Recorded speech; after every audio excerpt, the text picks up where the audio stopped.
No? Can you hear? Can anybody hear me? Nope. I'm seeing an arm. Okay, we're ready. Okay, great. Thank you. Good morning, everybody. The time is 9:07, and we will call this meeting of the Texas Appraiser Licensing and Certification Board to order. Today is Friday, May 6th, 2022, and we welcome everyone in from out in the rain. Whoever brought the rain with you, we appreciate it very much. We desperately needed it. And welcome to everyone who's joining us online as well. Mr. Bolton will lead us in the pledges.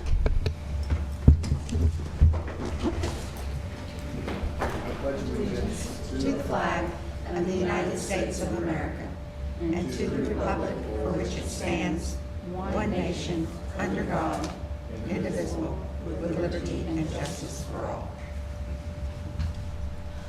Under the Texas flag, I pledge allegiance to thee, Texas, one flag, indivisible. Oh my gosh. Y'all don't make me laugh. We're all in unison.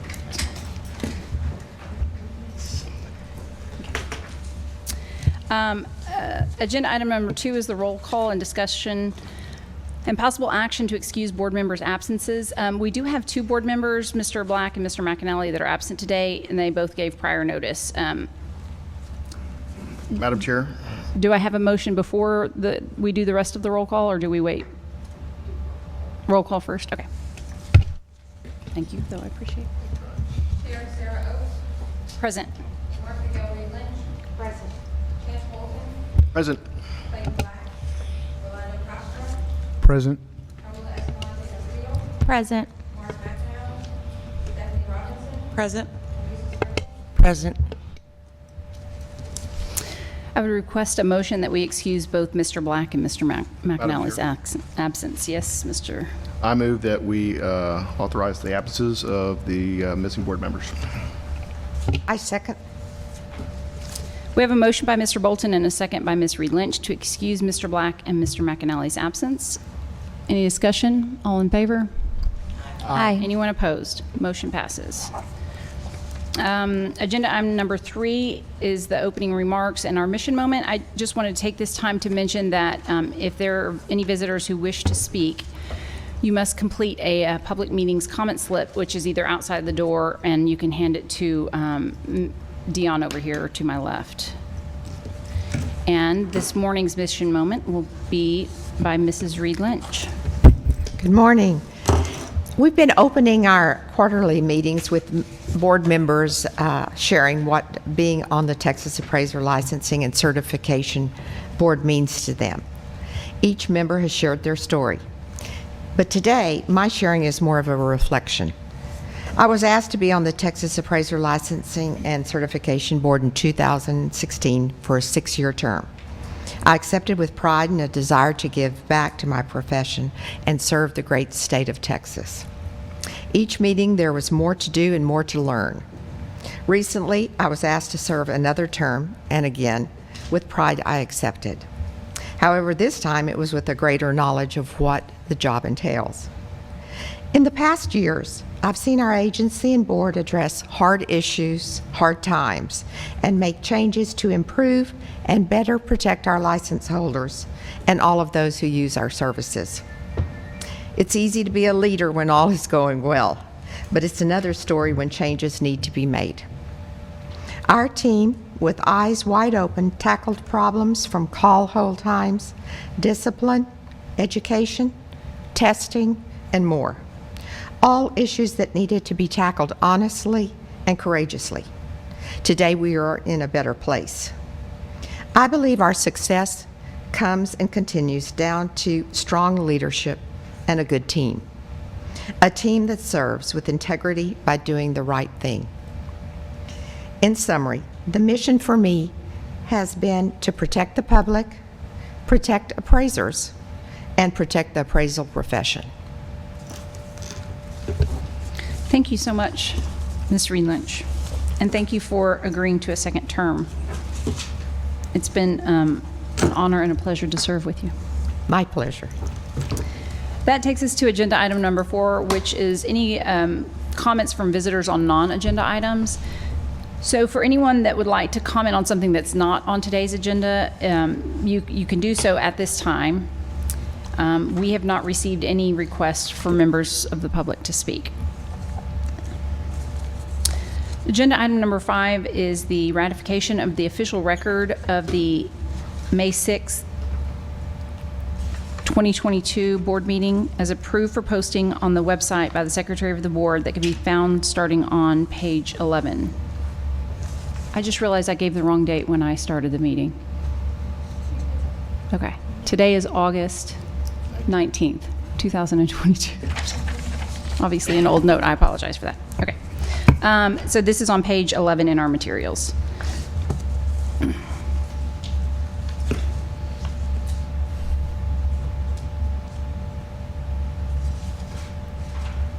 I will hear a motion. Madam Chair, I move that the board ratify the minutes of the May 6, 2022 board meeting.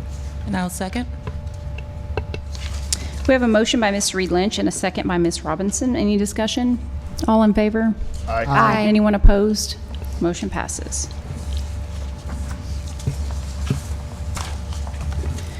Agenda item number 6 is the final orders and surrenders in the matters of A, B, and C, starting on page 17. We did not receive any requests for public comment on any of these matters. Do any board members have any questions, as no action is required from the board on these 3? Any questions? Very good.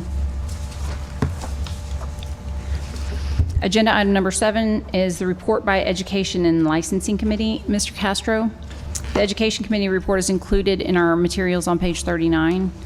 Is there anything from the report that you would like to highlight for the board? Thank you, Madam Chair. I stand by the committee report for the Education and License Committee. Just two items I'd like to look at that we kind of discussed in our committee meeting. Pertaining to the changes that are going to be happening very soon via Perea and the bias, I guess the bias education requirements that may be implemented nationally. And so we talked about that, and I think we as a committee feel that our rules are very nimble to where we can implement those changes as they come in the national criteria. So when they do pass by the Aqb. So that might be something that we talk about later in the meeting, but just wanted to highlight those 2 points that we had. Thank you. The next is the Executive Committee report, and it is on our materials on page 43. It was a fairly short and comprehensive meeting. I think that the committee report is a good summary of it. Does anybody have any questions about that committee report? Agenda item number 9 is the Budget Committee report that's included in our materials on page 47. Ms. Robinson, is there anything that you would like to highlight? Good morning. No, I think the report looks good. We will be digging a little bit deeper today in the actual budget that we are bringing to the board for the second draft to review. So looking forward to having that conversation, but the report looks good. Thank you. Agenda item number 10 is the staff reports on agency operations, initiatives, and statistical data. These start on page 51 in our materials. Commissioner Buckholz. Good morning. We get to agenda item 10 quicker than I expect every meeting. Welcome back to Austin. To those of you who have traveled, it's good to see you. And thanks also for whoever brought the rain. It's a welcome reprieve. The August meeting, to me, is always the budget meeting in my head. So I'll start there. The budget is before you today for final approval before the new fiscal year begins on September 1st. Now, as a reminder, I administer, with the help of staff, the budget that you set. We report to you the status of the budget every quarter and in budget committee meetings, and really as you request it, but at least every quarter. But if our spending varies beyond what the budget sets, if it varies more than 10%, we are required by policy to come to you for approval on the front end. That's 10% or $20,000. That's part of the budget and financial administration policy that's in your material. So I wanted to bring your attention to that because that's really the bumper with which we operate and we administer the budget. I'm excited to be in the position we're in. We're financially sound and in a position that allows me to request more funding to take care of our greatest resource, which is our staff. In the last draft of the budget that you reviewed in May, I asked for a total of 5% of our salary budget to use for merit increases. Today, I have added another 5% to that to be used for inflation adjustments. So that's 5% for merits, 5% for inflation adjustments.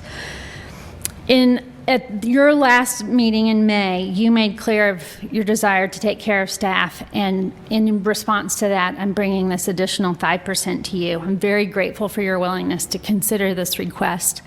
I'll also say that there's a bit of a dance to do with salary adjustments because that we do on the commission side, it's important to do on the board side and vice versa. So I have asked for the same adjustment on the commission side, which they approved last week, though it seems like maybe a year ago. This inflation adjustment will be used to provide an across-the-board adjustment for staff that I will roll out if and when you approve that addition. I'm also excited to announce that we're making progress on our vendor selection and contracting for our regulatory applications modernization project. That's the RAMP project. That's our back-end system and database that will allow us to upgrade our database systems. Just as a reminder, TREC is paying for that, but it will have great benefits to TALCB as well. We're currently in the negotiation process. I'm very proud of the hard work of many to get this done. It's been over a year in the making. I also have an update to the website to tell you about. On the license holder search function, which is on the front page of our website, you can type in a license holder name and it pops up their education, their disciplinary history. But the disciplinary history is very hard to find. And so we have added a button at the top of that page that says disciplinary history or disciplinary action. If you click on that button, you'll be able to see the last 10 years of any disciplinary history of a license holder.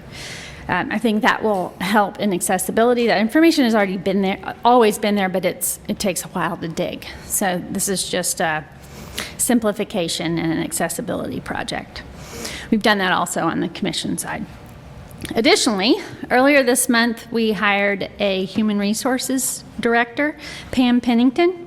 She comes to us from the Animal Health Commission, where she's risen through the ranks over about a decade.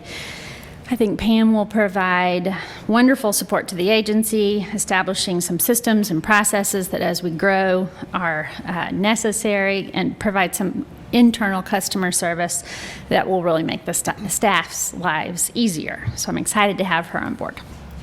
A few additional items. USPAP 2020 and 2021 has been extended. We received an email earlier this week that had a subject line, breaking news. And so the breaking news is that USPAP has been extended and will expire at the end of 2023. So no changes there. Also, later in the agenda, you will hear an update on the last Aero conference. I also want to mention to you that the next one is coming up in mid-October, October 14th through 17th in Washington, D.C. Melissa Tran, maybe Kathleen Santos, we're working on scheduling, and then Jeff Strommeyer will attend on behalf of staff. If you'd like to attend, please let us know and we will work to get you registered. Ase Grant Updates. We're close to wrapping up the application portal. We expect to roll that out and launch it in about 4 to 6 weeks. We're excited about what that will bring in terms of efficiencies. We've also started drafting our application for the third year. It's amazing that we're coming into our third year of that. We will submit that by the end of the month. We're asking for the full amount of $120,000 for portal enhancements and an automation of reporting to the AMC National Registry, and continued funding for a staff attorney position. Updates in our application processing. For the experience audit, we've changed our process to reduce the minimum amount of appraisal reports reviewed for USPAP compliance to 1 report, used to be 2.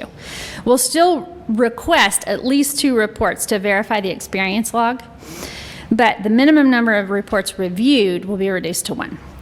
This has helped us. We recently made this shift, and it's helped us to meet our turn time goals despite the increase of about 40% in experience audit volume.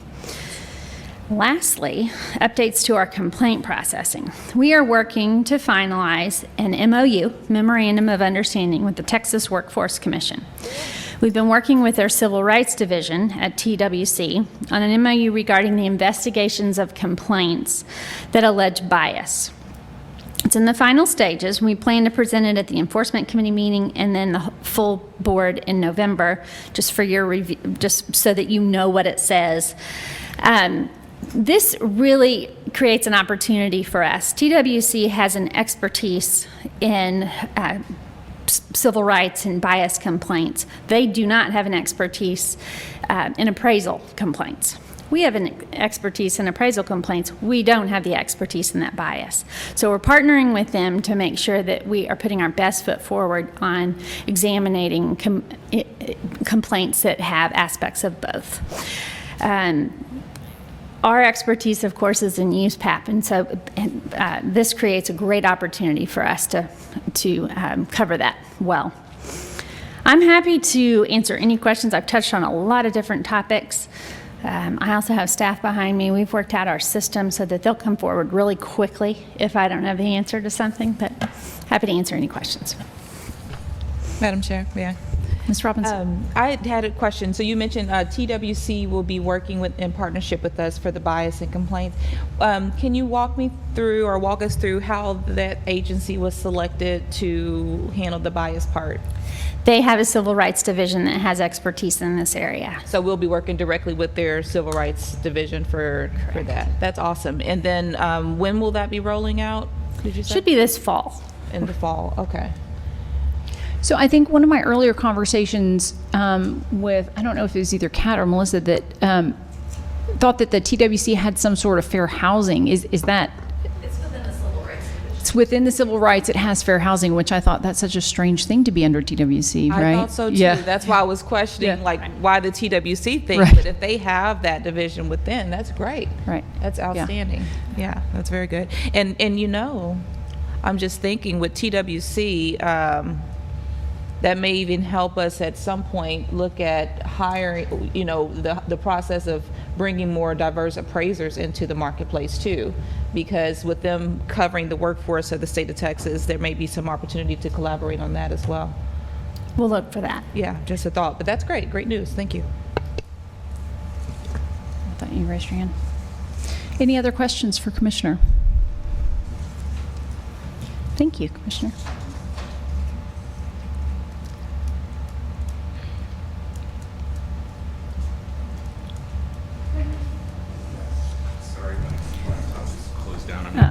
Good morning, Mr. Slagle. Good. Good morning. Did you get your daughter off to Chicago? Actually, we are leaving Thursday morning. We're driving up there Thursday. We hope to get there Friday afternoon, and then my wife's flying in Saturday. So thank you for asking. Yeah, but yeah. Well, we wish you well. Getting geared up for that. Thank you. Good morning, Chair and board members. Tony Slagle, Deputy Commissioner. I am going to provide just an update on the July contact center numbers. You have everything up to June in your materials, so I just wanted to touch base on some of the numbers for July and some of the numbers for August up to yesterday. I did send out a July customer service report. You did get that, but for the record, I just wanted to touch on a couple of things. The contact center staff did experience a couple of difficulties in July, technical and staff-wise.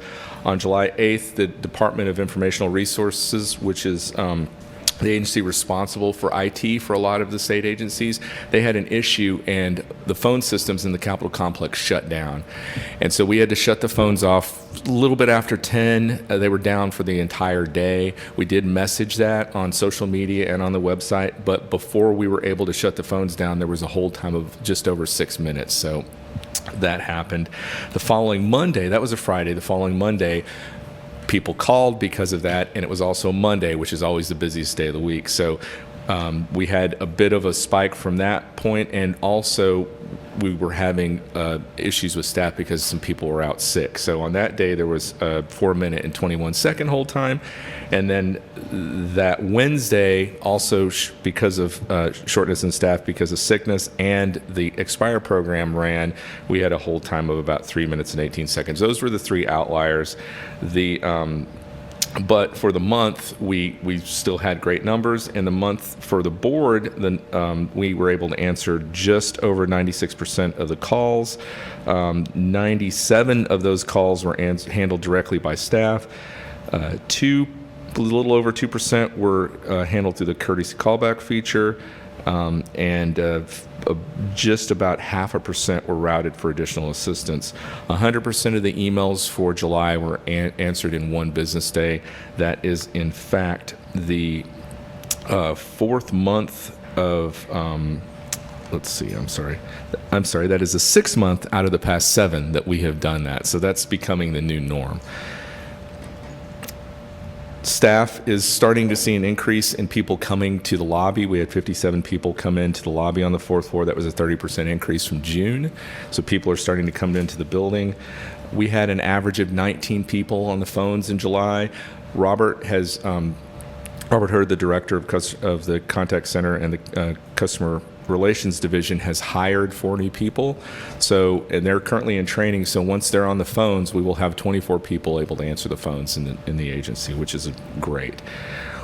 Mr. Hood is also working on trying to figure out some ways to get people inspired to answer the surveys that we put out, just so we can get feedback on that. The numbers are routinely very low, and we're trying to encourage people to answer those, and he's working on ways to do that.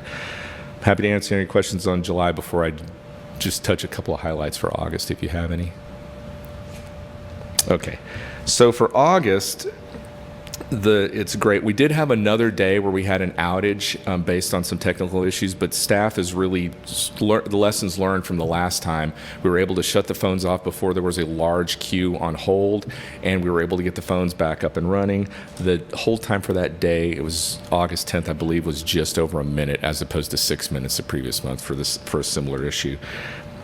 The calls for August, we've received so far as of the 18th, just over 10,000 calls. We've handled 9,800 of them, a 2.51% abandonment rate, and a 50-second hold time. For the board, we have always the abandonment rate seems a little higher, and I'm still not sure why that is. It's a 4.14% abandonment rate, but the hold time is only 32 seconds.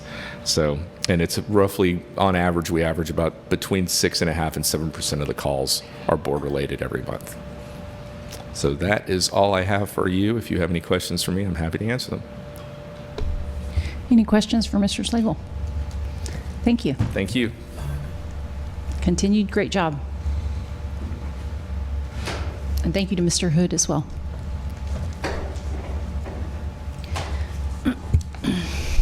Are we expecting any other, Ms. Tran, do you have anything planned? Okay, does anybody have any other questions from the staff reports? So I did want to actually have a question for you, Melissa. So I was noticing on page 84 of our materials that we currently have 6 cases that are in abatement. And it seemed high to me, so I went and looked at years past, and we typically only have about 1 or 2. So what are we attributing to that? And I think that's just because of COVID and how it's kind of backlogged all of the the cases and how the courts have processed them. So in years past, you're right, it's been really low, but courts have shut down, like virtual. If people want to be in person, they have to wait a little bit longer. So I'm guessing that is what is happening and why you're seeing more. So it's not necessarily more, it's more that are just kind of still holding over. Yeah. Oh, okay. The ones that we have in abatement are pretty old. They're So, old, like, okay. And remind me what the process is with the ASC when they come in and see those. Do they have to dig into those, or is it a pretty quick and easy process to say these are why these 6 are years old? It's quick and easy. What we do on the process side is every couple weeks we'll go in and pull the docket for those civil cases, and we document the file, and that's all the ASC needs to see. Oh, I see. So you're tracking them in the court system. Oh, okay. Yeah. Okay. So we have to keep up with that. I don't know why I didn't think that through. Okay. The only other thing I wanted to point out was, as we continue to watch, we haven't talked about the exam pass rates in a while, and they're on page 64 of our materials, and it looks like certified residential is doing fairly well, 68% on passing on their first attempt. That seems like an improvement, doesn't it? Certified general still, fairly low, but both of the residential categories, which is that makes me feel good because we have so many new certified residential coming in, and so to get them that we're having that high of a pass rate, we're starting to build up our appraiser roster little by little. So that's good news. Madam Chair, Yes, isn't ma'am. it exciting, not to be so informal, but isn't it exciting from where we were and looking at the numbers of pass rates where we were before to where we are now? We're at least starting to see some type of improvement there. Absolutely, because last I year it think was that's really 54%. exciting. Right. I think that's very exciting. Yeah. And I appreciate the committee chair and staff for continuing to update us on that information, because I do think that's important to keep in front of us as we're looking to make decisions that's best for our industry. It's good to keep our eye on that. So Yeah. I'm really excited about that. Yeah, and I appreciate you reminding me that, because I think it takes us all back to that moment, right, when you took your exam and you got word that you passed it, and okay, this is my profession, and now I can go and start my life. So yeah, I'm glad that you reminded us And of that. I think about the young ladies that came oh my gosh, I don't even know the time frame now. Years ago. Everything mushes together, but the young ladies that were bold enough to come out and speak in front of the board and really catch our attention and really make us focus in on that, I think that's an exciting improvement. So Yeah, I think I think their testimony will guide us, those of us that heard it in person. I think it will guide our decision making for the rest of our tenure on this board. I agree. Absolutely. Yeah.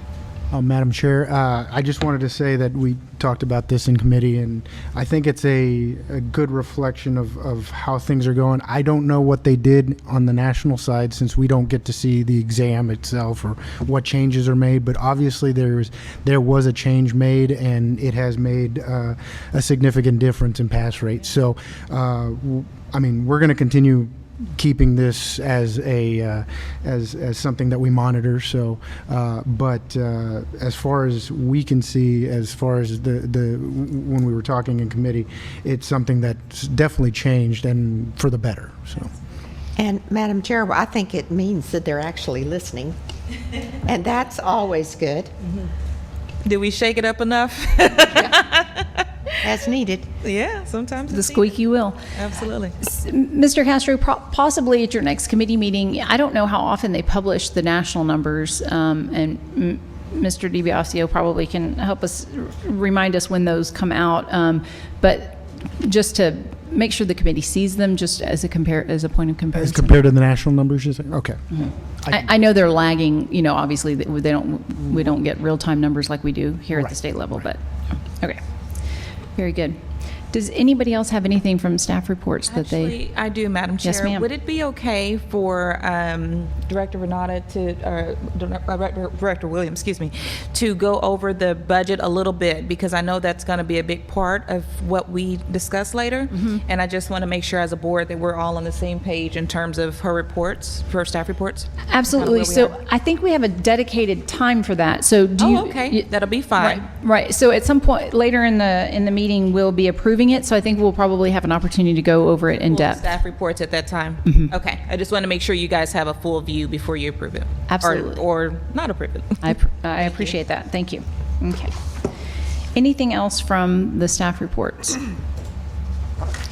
If not, we will move on to agenda item number 11. This starts on page 85 in our materials. This is the discussion and possible action to adopt amendments to 22 Texas Administrative Code, Chapter 153, items A through O. So just as a reminder, these are rules that were discussed at the last board meeting and have been published by the Texas Register for public comment. We did receive public comment, and those are in our materials. They start on page 121. I believe we received 3 comments.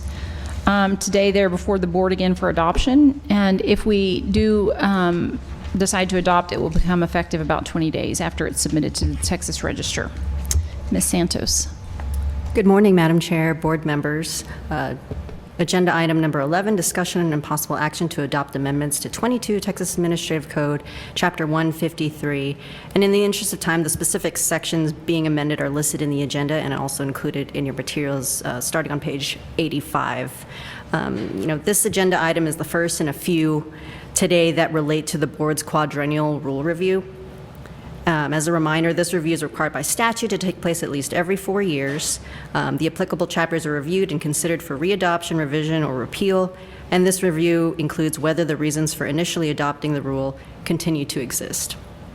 The amendments to Chapter 153 before you better reflect current board procedures and simplify and clarify as needed. The changes overall are general cleanup, removing references to outdated fees, old processes, reflect changes to division names, removing redundancies, and moving some definitions around in the chapter. More specifically, the amendments to 153.15, experience required for licensing, consolidate redundant requirements for new applicants and existing license holders seeking to upgrade their licenses. Add references to the Perea program and instruct how this experience may be submitted to the board, and outline contingent approval may be granted upon completion of additional education, experience, or mentorship. The amendments to Chapter 153.21 change the process for progress monitoring program with the board for supervisory appraisers with 4 to 5 trainees. The Aqb allows for supervisory appraisers to have more than 3 trainees, but only if a state program has some sort of additional requirement for progress monitoring. Our current process for progress monitoring requires trainees to participate in the voluntary experience review program outlined in 153.22, where once they reach a certain threshold in their experience, they submit their work product for review. This new process that we're moving towards within these rules is one where the supervisory appraiser will submit a progress monitoring plan for their trainees and keep regular progress monitoring reports subject to the board's inspection. And later on in the agenda, Director Tran will be covering some of these changes to forms related to these rules to the progress monitoring program. The amendments to Section 153.22, as I mentioned earlier, is that voluntary appraiser trainee experience, the voluntary appraiser trainee experience review. The amendments here clarify that not just a trainee could participate in this program, but any interested applicant could apply to have their experience reviewed. So we're kind of broadening that program or reflecting in the language that, it's not just limited to trainees to be able to participate. For this chapter, we received 3 comments, as Madam Chair mentioned. All of them were generally in support of the amendments. The comments are included on page 121 of your materials. 2 of the comments submitted by the same individual, both comments included suggested language outlining kind of in greater detail how much experience each Perea program would satisfy depending on the credential sought. The Education and Licensing Committee reviewed the offered language and determined that the language proposed offered greater flexibility to address any potential changes made by the Aqb. Thus, the language remains the same. Staff's recommendations here is to adopt the amendments as published, and I'm available to address any questions you have. And I understand we have someone wishing to comment, so I'm happy to address any questions after that. Thank you, Ms. Santos. We do have a request from a public member to comment. Mr. DiBiasio.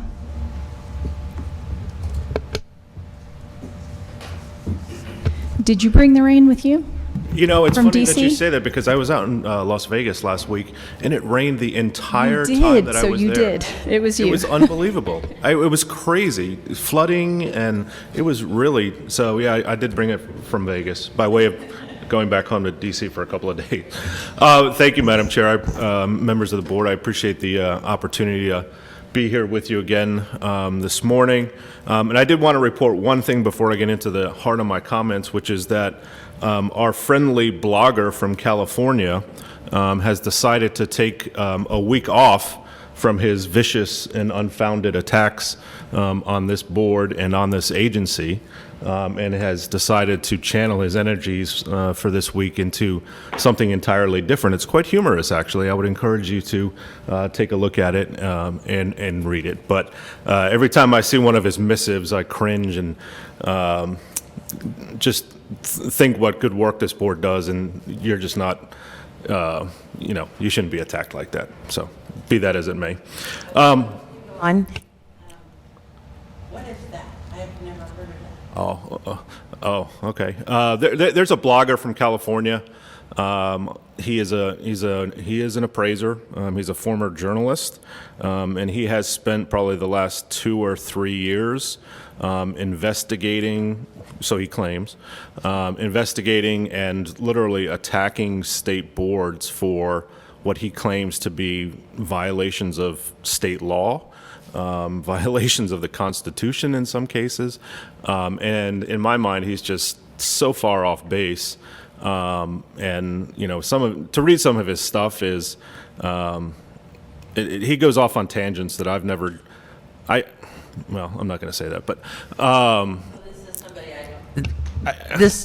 Somebody I don't have to worry about losing sleep over. No. Okay. No. And you could actually you could find great humor in some of the stuff that he writes. So. Okay. But it's unfortunate that he goes out, and there's other states too that he goes after, and it's just unwarranted. So. Well, usually they pick on the state that works the best. So Exactly. Thank you. Exactly. So anyway, I did want to address one other thing that the chair and the board talked about just a minute ago, and that's the exam pass rate. And yeah, good work on getting those pass rates increased and higher. And I think there's 2 things that I think have contributed to that. And in terms of the actual national pass rates, the Aqb makes those available as part of each of their meetings when they have public meetings. I think the ASB does too. And if you just contact Aida at the foundation, she'd be more than happy to send them to you. I think they compile that information on a monthly basis, but it is easily obtainable. But I think there's 2 things really that have contributed to the increase in the pass rates. One is that there's been a consolidation in the number of education providers that are providing appraisal education, and there's only 2 main providers of appraisal education right now, one of them being my organization. And there's also been a much heavier emphasis on test preparation materials in terms of guidebooks and practice exams and so things like that. So I don't know, this is really just conjecture on my part, but I think those 2 things may be leading to the rise in the exam pass rates. But either way, it's all good news. So, When you say with exam prep, are you talking about within each class or separately that people can resource? Separately, that people can resource. Okay. For instance, my organization, the Appraisal Institute, we have an exam preparation manual or guidebook, I think we call it, and some other providers do as well. And just reading, some of the Facebook groups and LinkedIn and such, there's been a lot more driving trainees towards those materials in preparation for the exam. So I'm thinking that maybe that has helped a little bit. Well, that might have been an unintended consequence that us talking about it drove people to say, okay, what can we do to better prepare? Because if you walk in just having taken the normal classes, it might not be successful in your first try. So maybe that has helped to some degree. That was part of some of our conversation early on the education committee, was looking at the preparation material and, can there be other ways to help prepare, so. Yeah.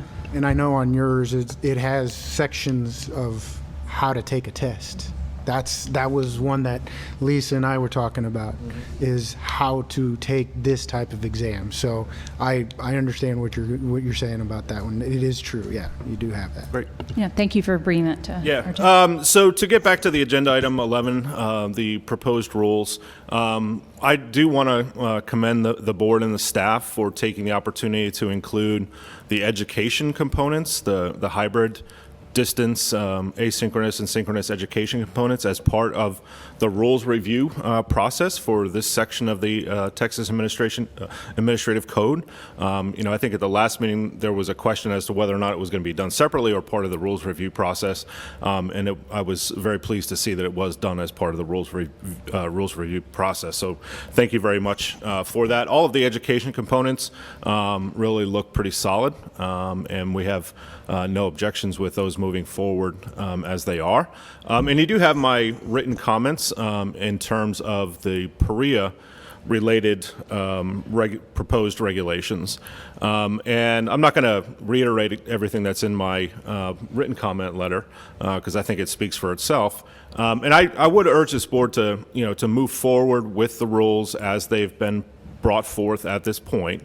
But I would also ask that in the coming months that the board take the opportunity to provide and to put some additional meat on that bone so that aspiring appraisers that have gone through a PREA program and successfully completed those programs have a little bit more certainty as to the type of whether they're going to get credit and how much credit they're going to get towards the experience requirement.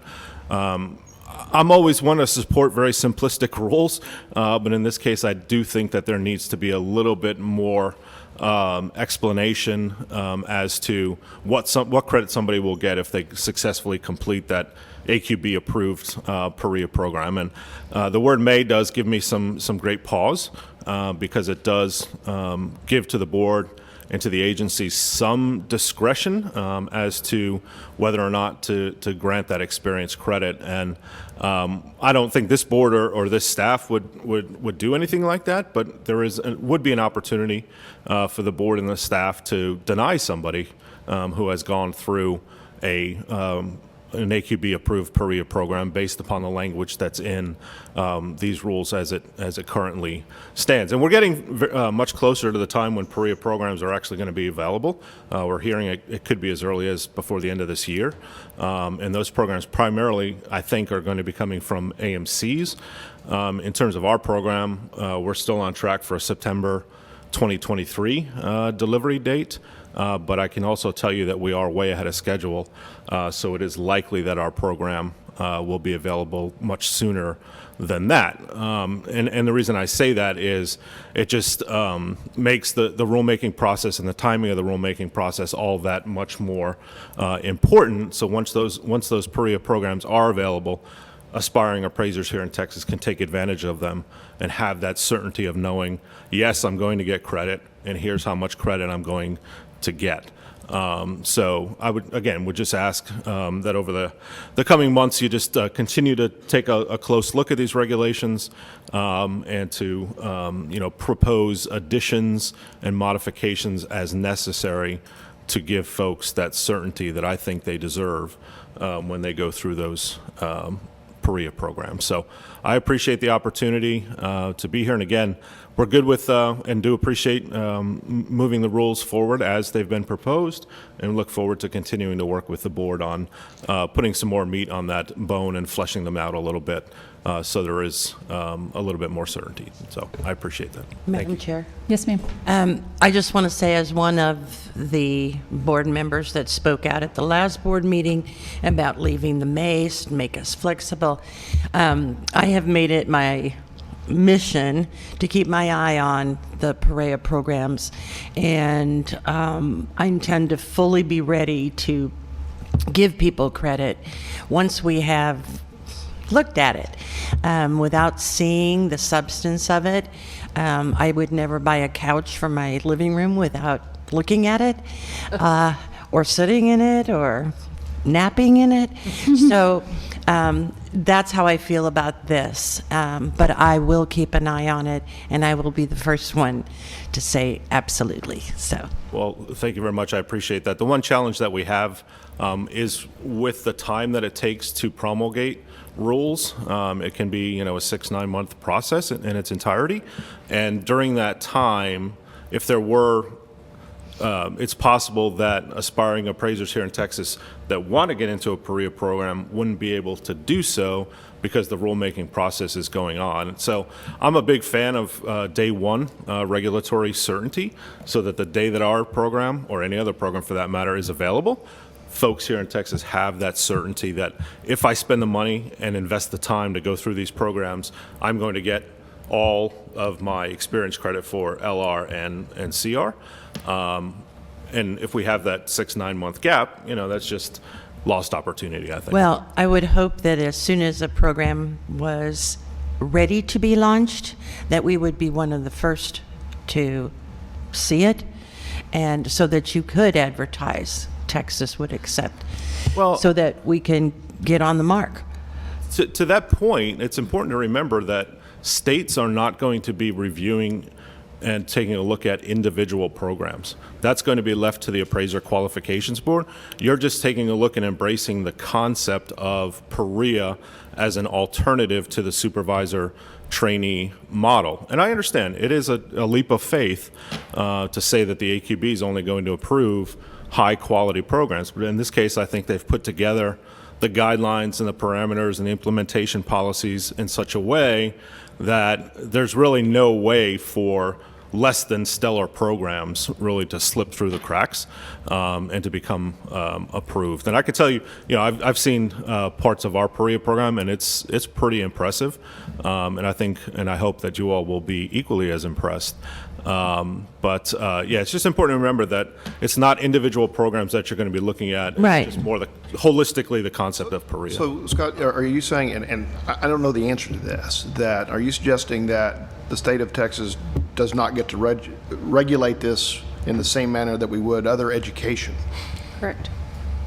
I think the best way to look at this, and I'd have to look back through the regulations, and I'm not sure how you treat CAP, the course approval program from the foundation. There are a lot of states that will automatically accept CAP approved courses without any intervening review and approval by the whatever state it is.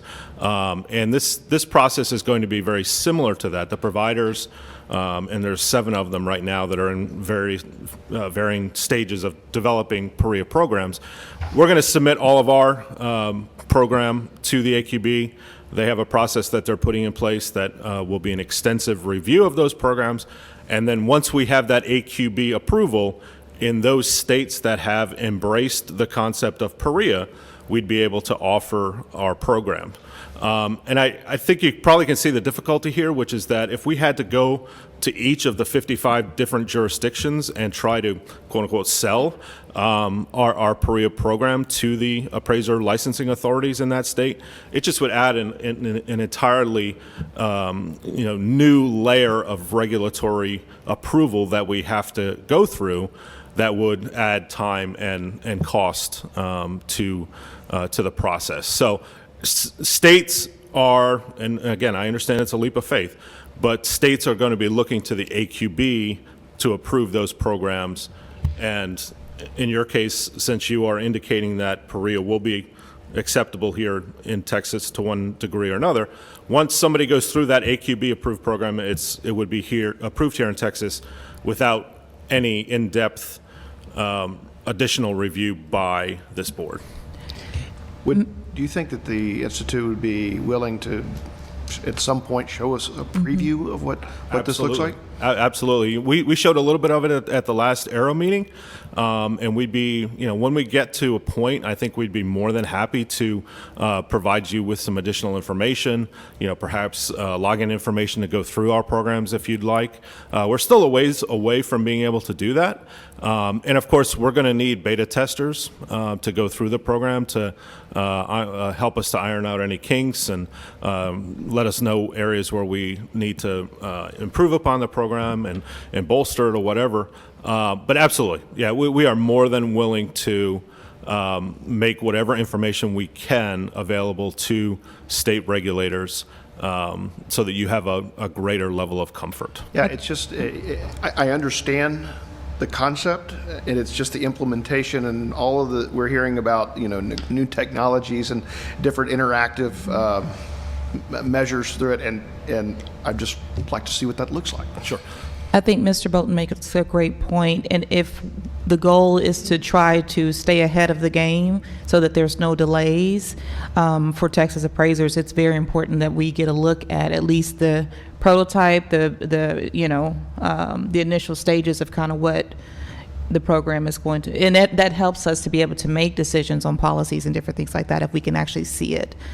Sure. At a minimum, and for the time being, I have a PowerPoint presentation that I've done for a couple of different organizations, and a portion of that, 5 or 6 of the slides, are a specific representation of our PREA program as it's being developed right now.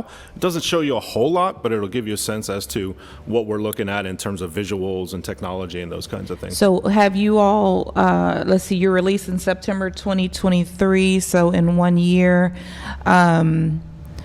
Would the December meeting be an appropriate time to take a look at something that's been actually put together, or is that too soon? I'm on the regulatory side. I'm not on the Okay. development and the implementation side, so I'm Is not that able something to we can find out? If Yeah, that's I'll find appropriate? out for you, and it Okay. may not necessarily be the December meeting, but certainly at a future meeting or individually, we can provide some of that information. That to would you. be great. We may have to have you sign NDAs just for competitive reasons, but that's certainly something that we're willing to work with state regulators on. So the AQB would still have to be going through their process of accepting it. So even though it would be rolled out or be completed, you would still have to submit it to the AQB before it gets implemented, or is that timing with the approval? Our goal is to have the program, and I think this is a condition of the grant that we received from the Appraisal Foundation, is to have the program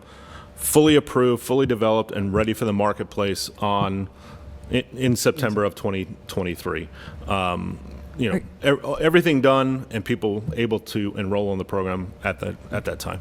Are you working off of Aqb Criteria? Can we see that? Yeah, absolutely. That's all available on the foundation's website. Okay. And it's very detailed. It's a very structured program. They tell us exactly what we have to include in the PREA programs.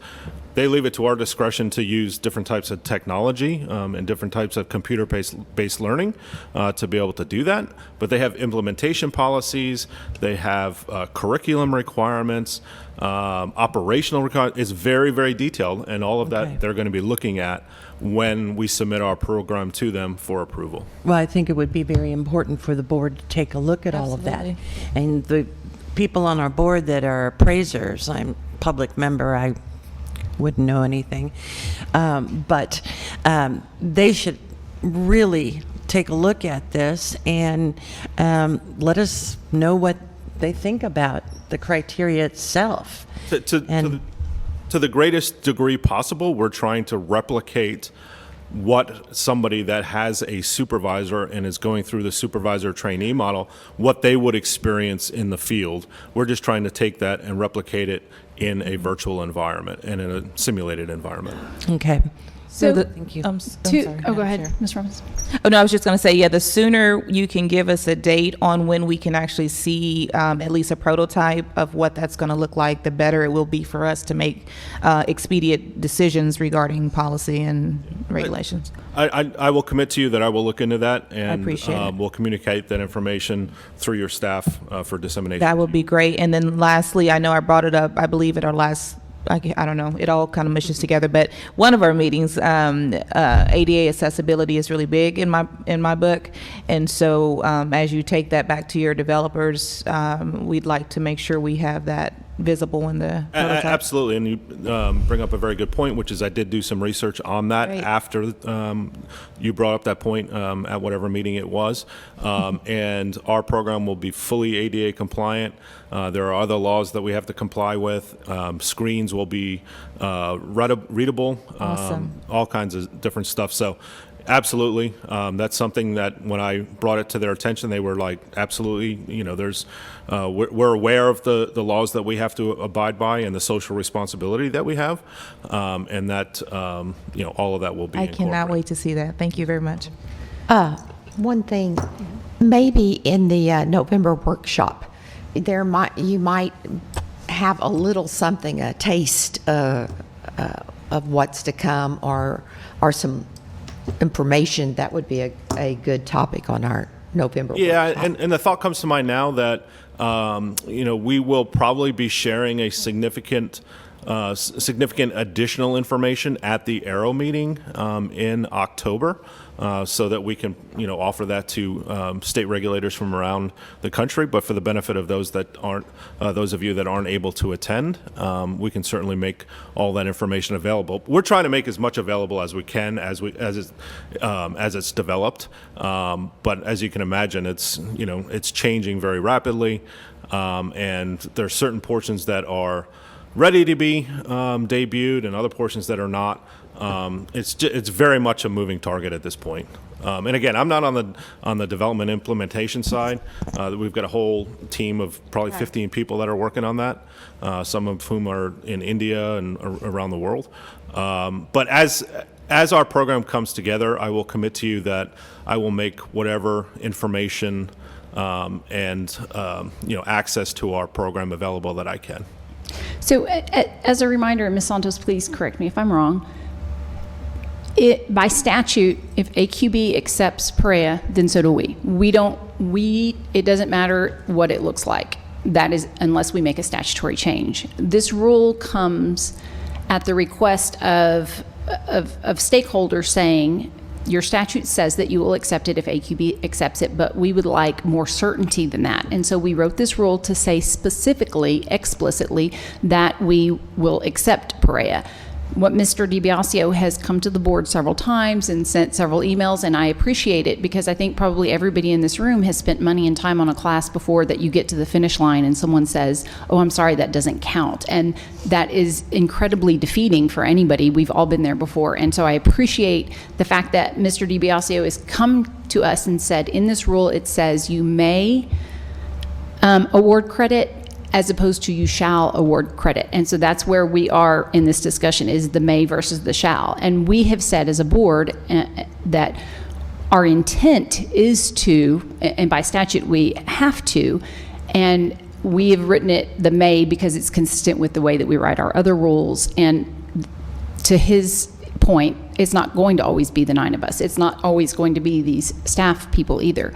And so if the may causes heartburn, I think he has said we support y'all approving these rules, adopting them as they're written today, but then for us to provide some sort of guidance that gives a little more certainty in that may versus that shall. Am I summarizing that correctly? Absolutely, and I can also provide to you the rules and the laws that have been written in other states in relation to PREA, and most of them, if not all of them, have gone into significantly greater detail in terms of what somebody that goes through a PREA program will get in terms of the experience credit.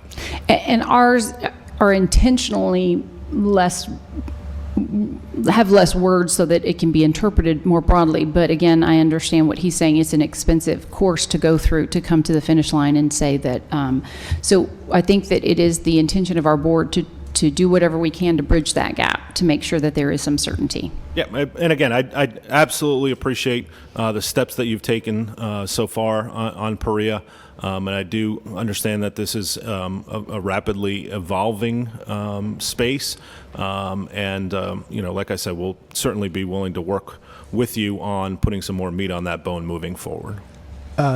We talked about this in the education committee as well, and we kept talking about being nimble and trying, because if the AQB were to change their rules, we would have to change our rules as well in line with them, and that would take a 6 to 9 month process as well. So if we keep them as is, whatever the AQB changes, it's automatically changed in our per statute. So that was why, as we kind of discussed it in the education committee, that was why it was written as so, and like our previous rules. Yeah, I appreciate that. So that's the reasoning. Yeah. So not that the AQB is going to change it anytime, but we don't know either. So I guess what I would say is perhaps there's a middle ground between what I submitted in my written comments and what is in the rules, as hopefully they'll be moving forward today. Maybe there's some language that can be crafted in there that will at least give those aspiring appraisers a little bit more certainty that they are in fact going to get some credit for going through that program. And yes, I wanted to bring it to the board as well, just to get y'all's take as a board, just to see what you guys think as well on language. So that this is a great discussion and something that we needed to discuss, I think, as a whole board. I have a question. And Scott, you may not be the right person to answer this, but in what scenarios do we anticipate that we wouldn't approve the hours? I mean, if they have a certificate of completion and it is a foundation approved course or AQB approved course, then, I mean, I guess, how could we say no? Hopefully, there would not be any circumstances where the board or the staff would not accept a certificate of completion from an AQB approved program. But circumstances change, different board, different time, different circumstances, and they may say, no. The rule does give us some discretion to say yes or no to granting credit. And I think just the level of uncertainty, I think, is just a little bit concerning to me. Ms. Santos, would you mind reminding us of why we chose may versus shall? Sure, absolutely. I wanted to bring a little bit of context, hopefully narrow the legal issues. Our state law allow us to accept PAREA. I think what's left to the board is if there is some additional standard up and above what PAREA experience gives an applicant, if there is something above that. And I think, in response to the concerns that, I want to see what the program looks like, and in response to the concerns of applicants want some certainty, we have this language may that is, a little bit of flexibility, but also staying in line with the history of this rule. That may has been in there. I've looked up the history. It's been there since 2000. So, as an attorney, as someone dealing with rules, as everybody here, may, shall always kind of gives me pause. But in the context of this rule, it's written how we're being consistent within ourselves within that rule. So, I know there's a concern that applicants won't think we accept it, but our state law says we will, and we can't make a rule that's in conflict with our state law. And so, if something comes down the line where there's a concern that there needs to be an added burden to applicants with PAREA experience, there is room to amend the rule to do that. But right now, as the rule stands, that's been proposed, is we will accept a certificate as is.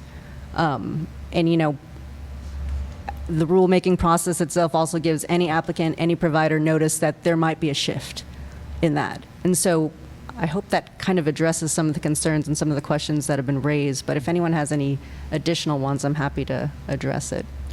Madam Chair, one more thing. I'm thinking about the future. This PAREA program right now is for L&R and 50% for the G, right? I'm thinking, if this goes through, if we get the PAREA program going and it working well, that it's going to end up where we're going to have a general certified PAREA program through all the way through and not needing. And so those specifics on those rules would make us have to change our rules too if we made it more specific to this, because we'd have to change our rules on the G side. So that was the other thing, to be nimble, as we were talking about, to make sure that we didn't have to change our rules once the AQB says, okay, generally certified appraisers taking the PAREA program that is now for the for the general certification, we accept it too, right off the bat. And that's maybe something in development later, whenever I think it's more focused on the residential side, but I think once we start getting more feedback on how the PAREA program is working, I think there's going to be more demand on the general side eventually. And so we wouldn't have to change our rule whenever that process happens. So just to clarify, the way the rule is currently written, we would just accept as is. We would not have to go back through the rule changing process. Yeah, if the AQB accepts some PAREA program in the future that says 100% for the general certified appraiser, which right now it's 50%, then that change would also be implemented, or we would accept that change as a state. That's a great clarification. And also, Ms. Santos, thank you for clarifying too, because so you're saying the way the rule is legally written now, there is no way, whether it's our board or the next board members that come on board, there's no way for us to not accept the certificate the way it's written now.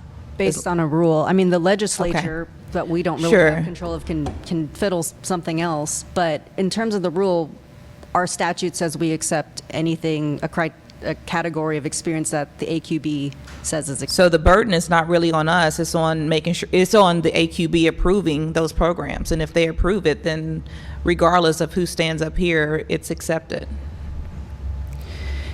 And so probably the Education Committee should take some time, and in reality, even if we didn't have this may versus shall issue that Mr. DiBiasio thinks that we should provide more clarification on, with PAREA rolling out at some point, we should probably put together something as an agency, because it's obviously, as license holders, it's difficult to read rules and understand rules and what they mean. And so we should probably figure out what we can put out there that is an interpretation that tells people that we're accepting it in a more everyday type language that's easy to access on our website. And that's probably something that the Education Committee can do, and maybe you can offer some guidance on what you think that should look like so that it provides more certainty. Yeah, if you want to do it in the form of, a policy statement or a policy document or implementation policy or whatever, I think that would be equally as effective. And certainly, the colloquy that we've had here this morning is very helpful too, in terms of how staff is going to be interpreting the rules, how the board is going to be interpreting the rules. And, we can always point back to this conversation now as to what the board's intent was in adopting this regulation. Yeah, and we've talked about certainty for license holders, but obviously there's certainty for the education providers as well, as we have seen, because these programs are taking so long to develop. We can imagine the investment that the education providers are putting into this, and so obviously we want to provide them with some certainty too, because without it, that we're hoping that this is going to help with the appraiser shortage, and if we can't give the providers the certainty with the investment that they are making, then we're failing at that level too. I appreciate that. Thank you. Yeah. Thank you, board members and staff. I appreciate it. Thank you. Thank you.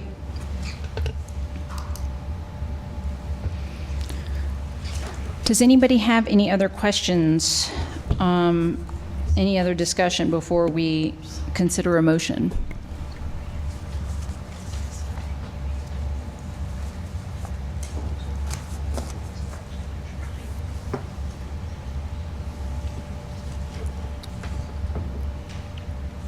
I will hear a motion. Madam Chair, I move that the staff is authorized on behalf of this board to submit for adoption amendments to 22 TAC 153.1, 153.5, 153.8, 153.9, 153.11, 153.15, 153.17, 153.20 and -24, 153.26, 153.28, and 153.40 as published, along with any technical and non-substantive changes as required for adoption.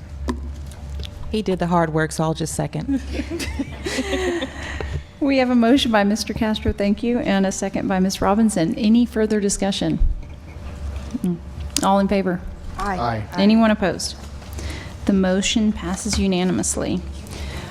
Ms. Santos, would it be possible for us to go ahead and do 13 and 14 before can we move that? Okay, I want to go ahead and finish the rules before we go into executive session, so we will put number 12 on hold for a few minutes and move on to agenda item number 13, which is discussion and possible action to propose amendments to 22 Texas Administrative Code, Chapter 159, A through I. And this is on page 129 of your materials. And just as a reminder, these are before the board for the first time. And after we deliberate and discuss them, we may move to submit them for publication in the Texas Register, and that opens a period of public comment, and then we will consider them at the November meeting. Ms. Santos. Thank you. Agenda item number 13, discussion and possible action to propose amendments to 22 Texas Administrative Code, Chapter 159. Again, this is another item that's related to our quadrennial rule review. And the specific provisions are outlined in your agenda and included in materials starting on page 131. Very similar changes to all the other chapters we've looked at for the quadrennial review. We're updating to reflect division name changes, simplifying and clarifying where needed. More specifically, in the proposed amendments, 159.3, extend the date for the AMC Advisory Committee to continue to exist to coincide with the next quadrennial rule review. The proposed amendments to 159.52 clarify the applicability of the online convenience fee required by the Department of Information Resources.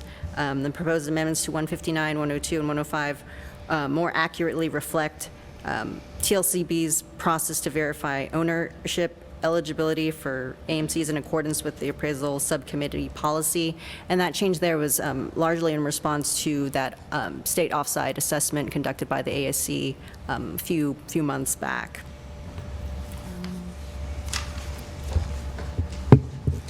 Does anybody have any questions for Ms. Santos? I'm sorry, I was flipping my page here. I apologize. Bit of a pause. We have, removals of outdated fees and the proposed amendments to 159.201 sort of just kind of clarify that our disciplinary actions are not just limited to revocation, suspension, or denial, but kind of broaden it to just disciplinary action generally. And then finally, we have sort of outline a similar process that we have in the corresponding appraisal rule, where we're outlining, who can sign an agreed order in lieu of the chair if they're unavailable, and then also the commissioner to be able to designate who can sign an agreed order on his or her behalf. Staff's recommendations here are to propose the amendments as presented. So just as a reminder, Chapter 159 deals with the AMC portion of our statute. Does anybody have any questions for Ms. Santos? If not, I'm ready to hear a motion. Madam Chair, Ms. Reed Lynch. I move that staff is authorized on behalf of this board to submit amendments to 22 TAC Chapters 159.1, 159.3, 159.52, 159.102, 159.103, 159.105, 159.109, 159.201, and 159.204 as presented for publication and public comment to the Texas Register, along with any technical or non-substantive changes as required for proposal. I second. We have a motion by Ms. Reed Lynch and a second by Ms. Escalante Castillo. Any further discussion? All in favor? Aye. Anyone opposed? Motion passes. And we will tackle one more, agenda item number 14, to close out the rule reviews. Discussion and possible action to propose review of 22 Texas Administrative Code, Chapter 153, relating to the provisions of the Texas Appraiser Licensing and Certification Act. This starts on page 145 in your materials. Ms. Santos? Yes, this is still part of that quadrennial rule review. This is closing out review of this chapter.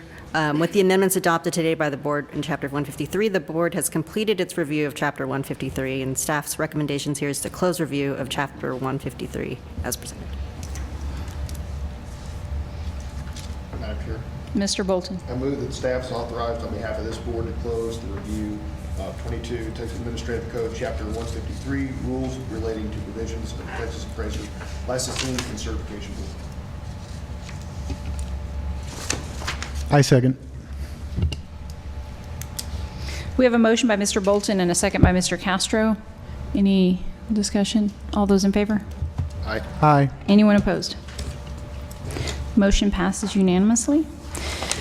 The time now is 10:22, and the board will now go into executive session to obtain the advice and legal counsel or discuss pending or contemplated litigation, including settlement offers and enforcement actions pursuant to Texas Government Code 551071 and personnel matters pursuant to Texas Government Code 551074. We anticipate returning to open session. I will say 45 minutes. I think it might be a little bit longer, but I don't want to hold us up. So 45 minutes. So at roughly a little after 11 o'clock, we shall return. Thank you.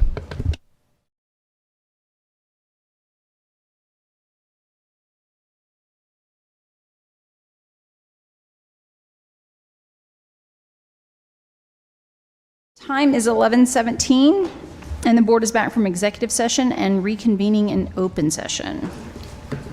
We are now on agenda item number 15, the report on the spring 2022 Aero Conference. Ms. Robinson and Mr. Castro both attended in San Antonio. Is there anything that either of you would like to share? Absolutely. Thank you, Madam Chair. I did attend this past spring conference, and it was amazing in terms of the information that I was able to gather from that event. As a public member, it was helpful for me to better understand the appraisal industry and kind of what appraisers are facing and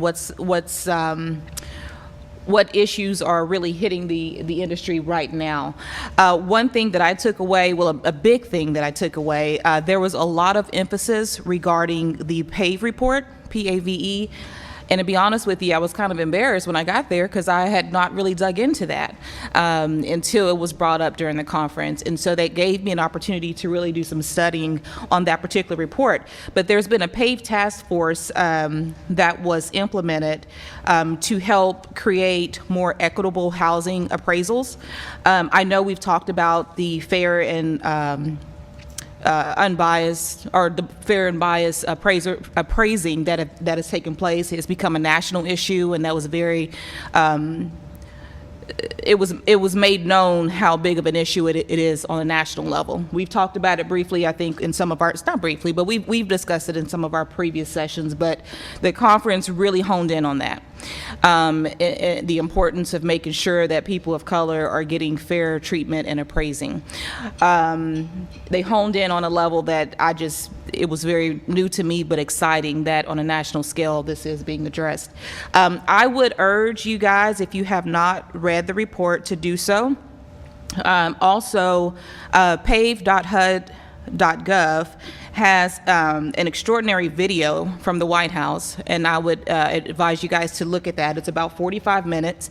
It's important to look at that because we talk about discrimination in the industry and unfair pricing of homes.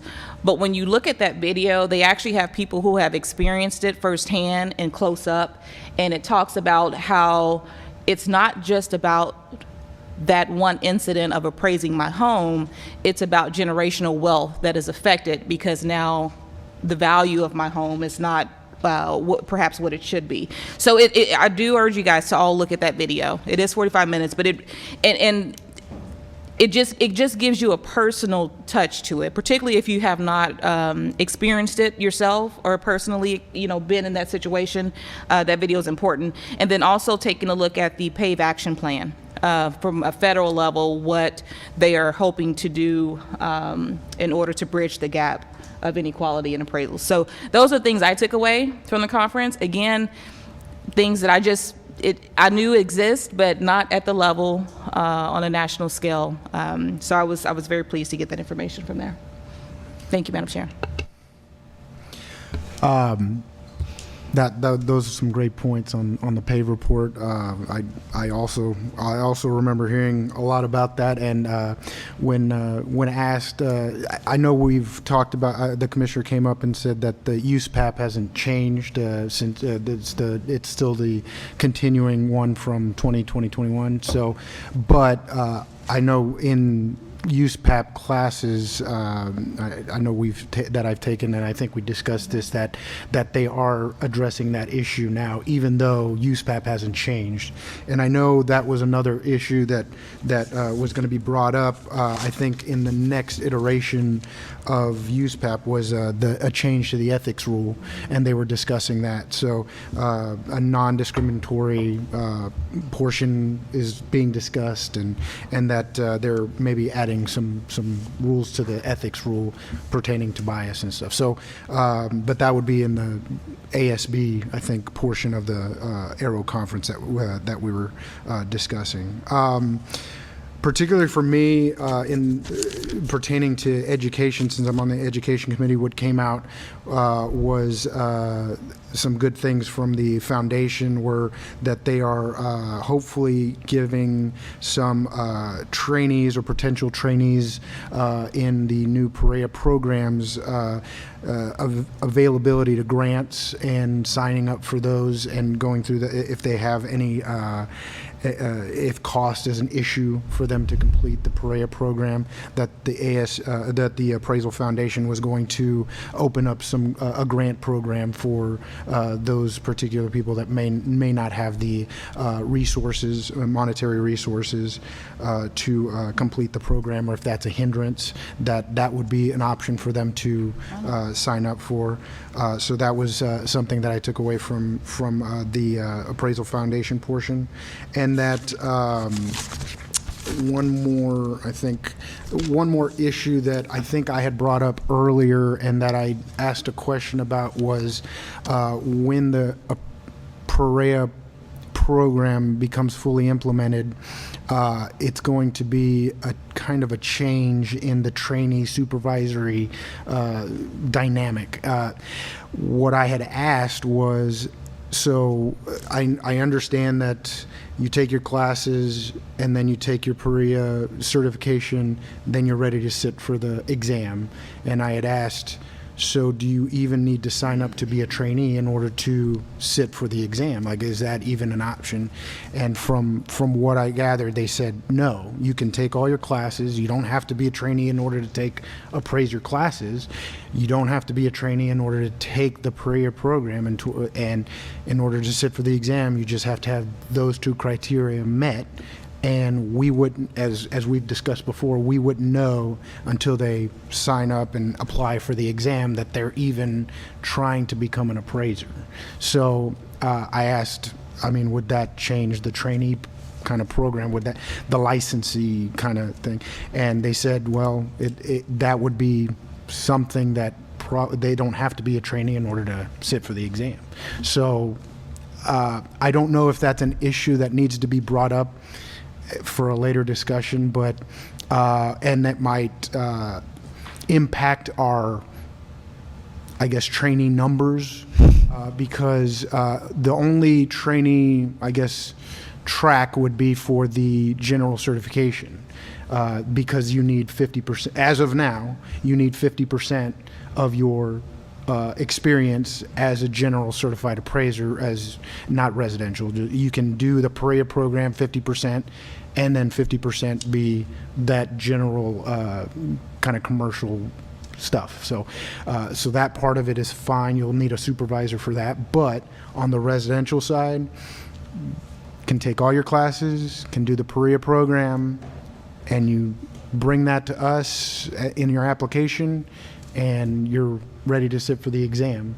And that was an interesting kind of take for me, was that portion of it. So I don't know if that's something that's going to change in the near future, if we're not going to have trainees anymore, if they're just going to be market analysts, let's say, in a bigger firm, and they're just not doing appraisal stuff but doing front end stuff. I don't know.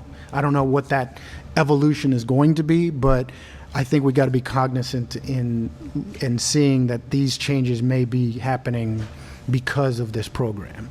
So I don't know if that's something that needs to be brought up later, but and it might impact our trainee numbers in the future, but it's something that I think should be addressed eventually. Rolanda, were they discussing elimination of the trainee program entirely? No, it was more so that I just asked the question of, do you have to have a trainee license in order to sit for the exam if you follow these steps? And they said no, that you do not have to have a trainee license, which is true. I mean, you don't have to, because the supervisory part of it would be through the PREA program.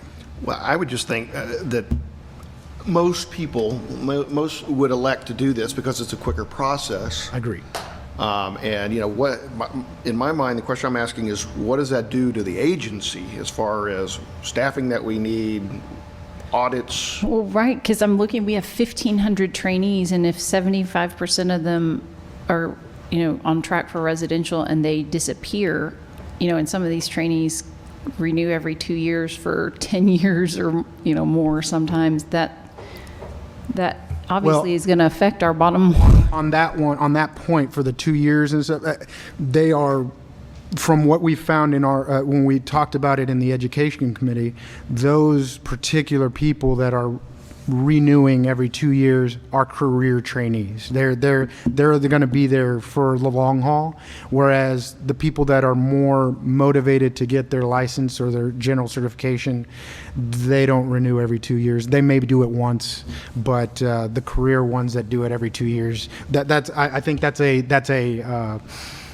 something that we discussed, and that we wanted to see what those particular people were doing, the ones that were staying as trainees for 2 years. This could impact our revenue in a massive way over the next. Do you have an idea of what percentage? No, I have no idea. Maybe on that's that, something we can get data on. What percentage are long-term renewal folks, long-term renewal people versus short-term? Yeah. If we can maybe get that in our next budget and education committee meeting, because yes, Madam Chair, you're absolutely right. That would affect our bottom line if we were to lose those renewals. I do expect just the look and feel of license holders to just look a little bit different. Maybe we have fewer trainees, but we have more other license types. I mean, the whole point of PREA is to encourage people to come into the field, right? And to create another avenue to do so. And so the good thing is that we have a financial runway to make decisions based on the data we have and to use the information. So as there's an evolution of what our license holders counts are, we'll be able to make adjustments as necessary. So there might be, our populations might change in terms of numbers of trainees versus, that's true. But we expect that and we'll adjust for it, but we don't exactly know what it will look like. It's so preliminary right now. Correct. Right. So to that point, it seems like it would be sort of maybe a 2-year lull, right? So like all of a sudden we have a ton of trainees drop off because they're in this program that is not anywhere in our purview, and then they show up as license holders. So we would get the revenue from that. So we might have to consider, and the fact that we haven't spent all the money that we had set aside previously might be our Band-Aid to get over that hump. Okay, so if we can look at currently the percentage of trainees that are long-term renewals versus short-term, and so that we can maybe forecast or try to predict what effects that's going to have on the numbers.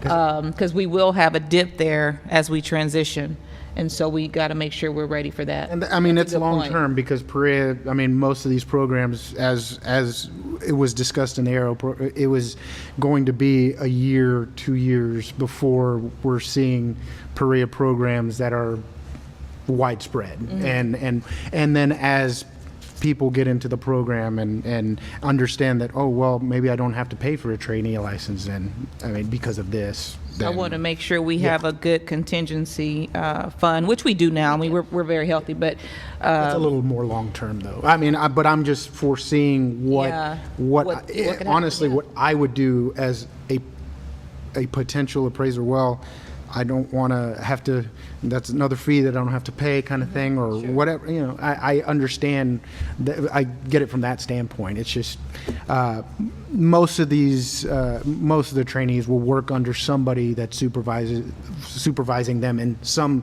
capacity. You don't just get into you don't get into appraising without really getting into an appraisal company or just a mom and pop shop or something like that. You know somebody that's appraising, usually. And so it's not necessarily that they're not going to be supervised or not going to be in a doing something in a real estate capacity and getting a salary or anything like that. It's just, I think that we're going to see a drop off because of this, and that was something that kind of was interesting to talk about in the Aero conference. Very good. I appreciate you both attending and asking questions and bringing these things to our attention. I do plan on attending the Aero conference in October in DC, and I hope that somebody else from the board will join us. We have it in our budget for travel, so not everybody, but one or two. This takes us to agenda item number 16, discussion and possible action regarding the TLCB fiscal year 2023 budget and financial administration policy and investment policy. So there's a summary on this in our materials on page 149, but there were 3 documents under separate cover. And I believe the first one is the one that is the budget. It's got the pretty picture of the Capitol on the front. Ms. Williams.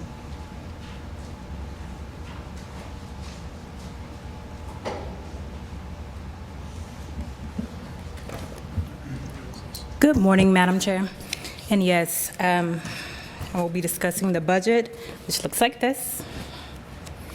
The investment policy and the budget and financial administration policy. Renata Williams, Chief Financial Officer, for the record. So yes, agenda item 16, discussion and possible action regarding these items. Summary, the second draft of the fiscal year 2023 budget was thoroughly reviewed by the Budget Committee and is offered for consideration. Today, before you, I'd like to go over several key highlights since the May 6th meeting, and they are reflected on page 5 of the budget document. So a lot of the material did not change. Page 5 is the only document that changed from the previous time we reviewed this document on May 6th. So several key highlights. I'm just going to start. The revenue projections reflect the effects of the recently instituted fee increase. So now, as of January 2022, we have the full fee increase. We had one increase in January 2020, and then we had the second January 2022. The revenue projections are through May of 22. So this allowed us to refine our projections based off of 9 months of actuals and 3 months of estimated figures. For an example, the actual AMC revenue collected through March 31st of 2022 that I presented at May was only at $187,000. The actual revenue for AMCs collected through May was $627,000. So giving us that opportunity to refine those numbers. In addition, let's see, the staff continues to find ways to comply with the directive from Sunset to decrease the available fund balance.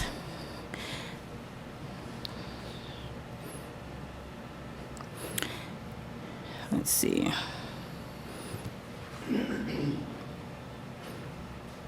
The agency, let's see here with the, so with that, I refined the revenue increases to $2.3 million for FY 2023.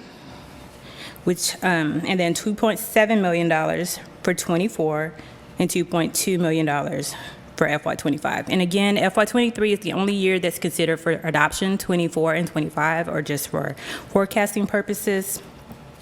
And I also just wanted to remind you guys that, yes, it was brought up earlier that we applied for the grant from the ESC. We received $120,000 in FY21, $101,000 for our continuation grant, for our attorneys, and then another $120,000 for FY22, which we received on May 5th. And then we will be applying for our third and final continuation grant here shortly. In regards to our projected expenditures, staff has identified a need for 2 additional full-time equivalents. These are going to support our operations. These positions are a licensing and permit specialist 1 and an appraiser 3 with a combined salary of $115,000. The second draft of the budget also incorporates the 5% merit allowance, which we discussed in May, which would essentially mean that adequate funding has been earmarked to allow for each employee to receive a merit of 5%, permitted their performance warrants it.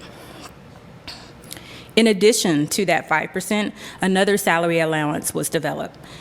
It is 5% of the FY23 salary requirement, and these funds are earmarked for the salary adjustments as the commissioner deems appropriate to address disparities created by inflation.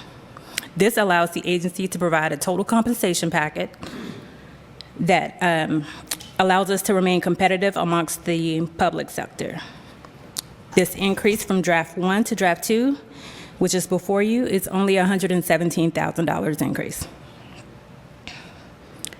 As a result of the salary changes mentioned above, this also affects the employee benefits, and this amount of an increase is $21,000.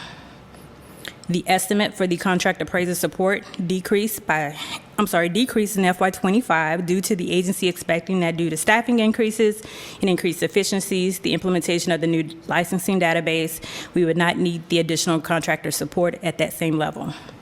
The $150,000 line item for the contract support was removed. Only the $15,000 for the VARs remain in FY25. Travel will increase slightly by $3,000 in FY24 and 25, with a grand total of $35,000 per year.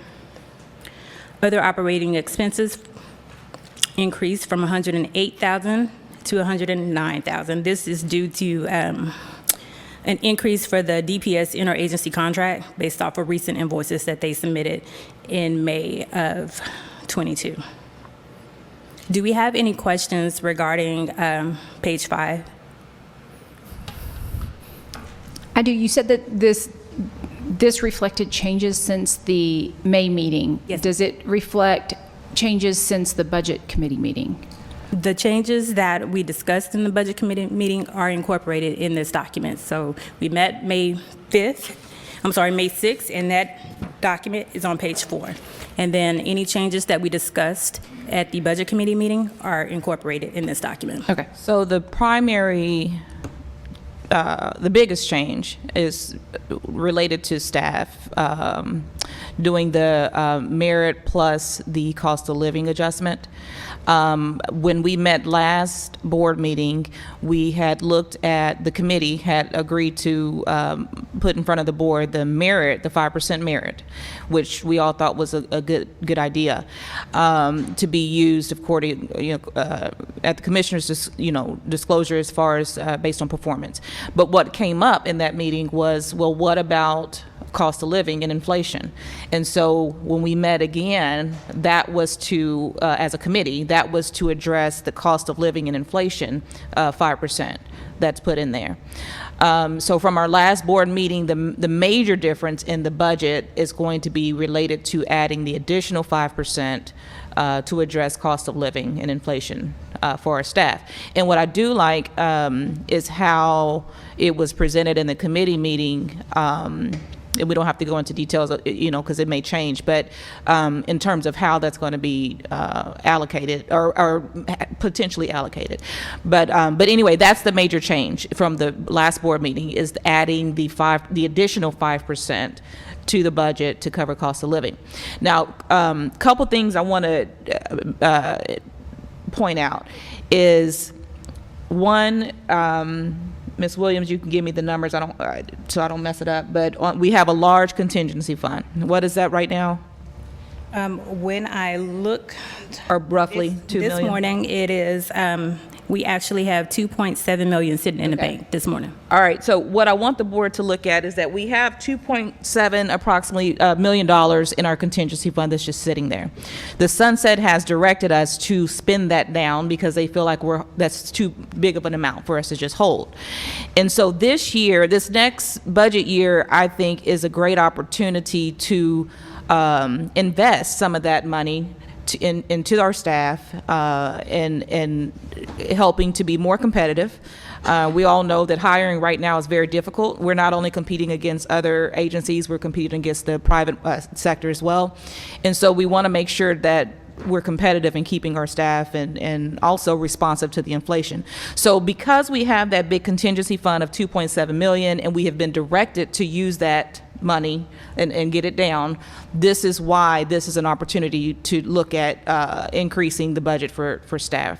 And that's really where the biggest increase is. It's going to be related to staff budgeting.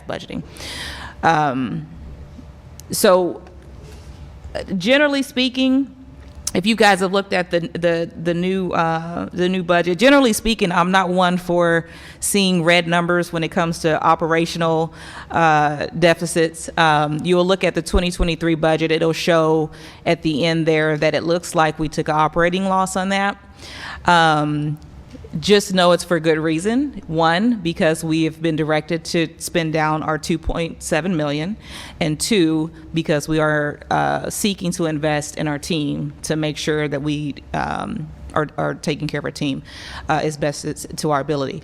That doesn't mean that in the future we'll always have that flexibility to add additional monies to that particular line item. But since we are in a position now to do so, with the extra money we have, the budget committee felt that this would be a good move to put it towards the staff. So I just wanted to make sure when you see that red on the 2023 proposed budget that we'll be voting on today, it's not all bad. We have a little cushion there to help take care of that. But we also are able to do that because of the amazing job the team has done this fiscal year. Right? So, Ms. Williams, can you give me the total revenue? Yes, ma'am. The total revenue This fiscal year is $2,757,462. Our expenses were? Let me pull that up. $1,703,440. In ballpark, what was our net for this fiscal year? Net is over $1 million. Over 1 million net. And so is that 1 million reflected in that 2.7 number No, ma'am. These documents were prepared in June and July timeframe, so this is actuals as of right now. And so my projection is that we're going to start at $2.8 million. When you see that beginning balance for FY23, my projection is that that's what we're going to start at, 2.8. Today we're at 2.7, so we're right there. So give or take. Give or take. And so that includes from our overage, because we had so many more licensees than we expected. So that overage plus what we had in our sort of carrying through account. That's the total for everything. Yes, okay. So that's why it's an optimal opportunity now to look at how we spend that extra money, because we did the staff did an amazing job with efficiencies, and you all know all the changes that have been made this past fiscal year to be more efficient, and fee increase had something to do with it as well. But we have overage to spend, and I think this is a good way to spend it, my personal opinion. And to keep in mind, if for those of you that were on the board when we started looking at the 2022 approval during that time frame, we were looking initially at a deficit for 2022. And so the staff has been able to not only bridge that gap, but go well above what we expected to have in our net for carryover. So kudos to the staff for doing that. And I won't speak anymore. I'm just rambling at this point. But I just think this is a good opportunity for us to take advantage of spending the money down. And I think the way that has been proposed by the staff is a good way to do it. Well, and 2023 is our down year for AMC revenue, Yes, so that is that always affects the bottom line as well. That is correct. And this year, we've actually seen an increase in 20 new AMCs. And so as of last month, our revenue was $900,000, where we were projecting $837,000. We're at $967,000 for our AMC revenue. Okay, yeah, so we had a lot more, I mean, you can't know what the market's going to do, right? So- Yes, ma'am. Were there any additional questions related to the changes presented in the second draft? My only question is, and I know I sort of wasn't following here. So for the two line items of professional fees and services, the way that kind of goes up and down over the years, can you explain that to me again? So the first part for professional fees and services, one thing we have to remember is that the grant is a reimbursable grant. And so that is the grant contractor that is a part of that. And so as we receive those reimbursements, the actual expenditures will decrease. So we project to pay the whole amount, but then once we get the And can you reimbursement. confirm that number? It's 120,000, I believe. 120,000 is the amount for the grant. Yes. But that also includes other professional fees and services. So we have to pay SOA and the OAG and our internal auditors and things like that. So that's all combined in that line item. All right. Okay, anybody else have questions about the budget? This is the time that we approve it, so now is the time to ask questions. Once this is finalized, it is the budget.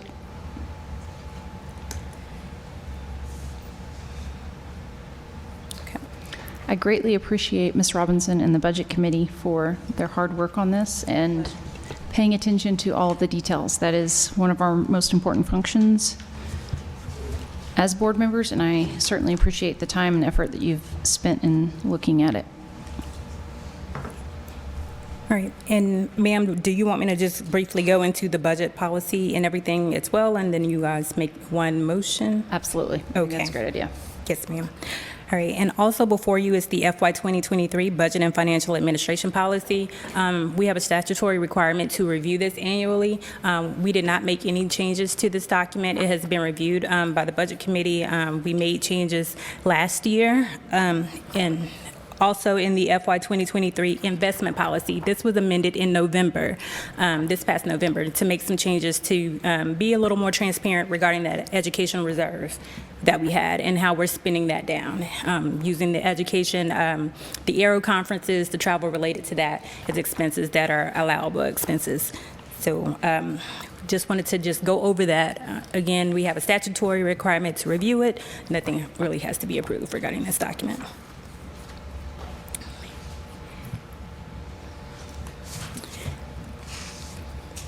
If there are no other questions, staff recommends that the board approves the FY 2023 budget, financial administration policy, and the investment policy as presented. Madam Chair, Ms. Robinson. I move that the board approves the fiscal 2023 budget and financial administration policy, and investment policy as presented by staff. We have a motion by Ms. Robinson and a second by Ms. Reed Lynch. Any further discussion about the budget? All those in favor? Aye. Anyone opposed? Motion passes. Ms. Williams, agenda item number 17 is the report on the internal audit plan for fiscal year 2023. Yes, ma'am. And for that, historically, the internal audit plan and the internal audit report are presented to the commission and the board at the August meetings. And due to unforeseen circumstances on the part of the agency's auditors, McConnell and Jones, those deliverables were not ready to be presented. As such, the audit committee was delegated authority to review and approve the internal audit plan and report. And the approved audit plan and internal audit report are to be presented at the November commission meetings. So. And Mr. McAnally is on that committee, correct? Yes. So no action by the board on that? Okay. No, ma'am. Any questions for Ms. Williams on that? Thank you, ma'am. Agenda item number 18 is the discussion and possible action regarding recommendation from the Executive Committee regarding consideration and appointment of volunteer appraisal reviewers. The summary of this is on page 151 in our materials.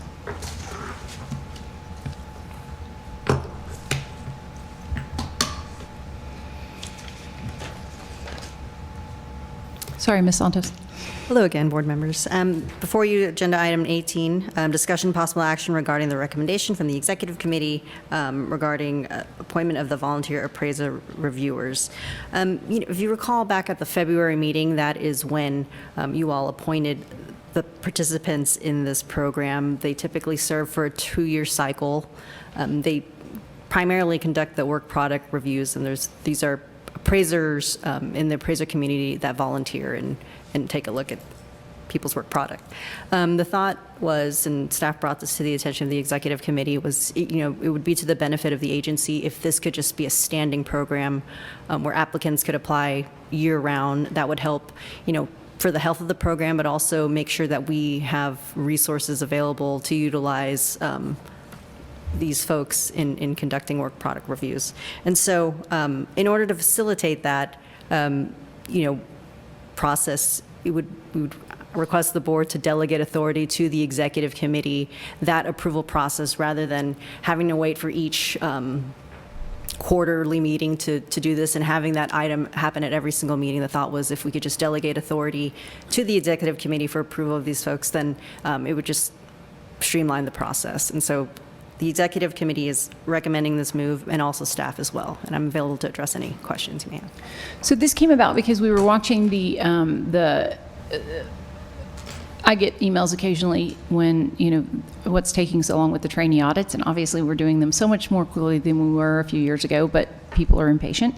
And so, we really watch those numbers closely, and Melissa and I were just talking about how can we delegate some resources to make sure that we keep up with the time that we have set as our goal.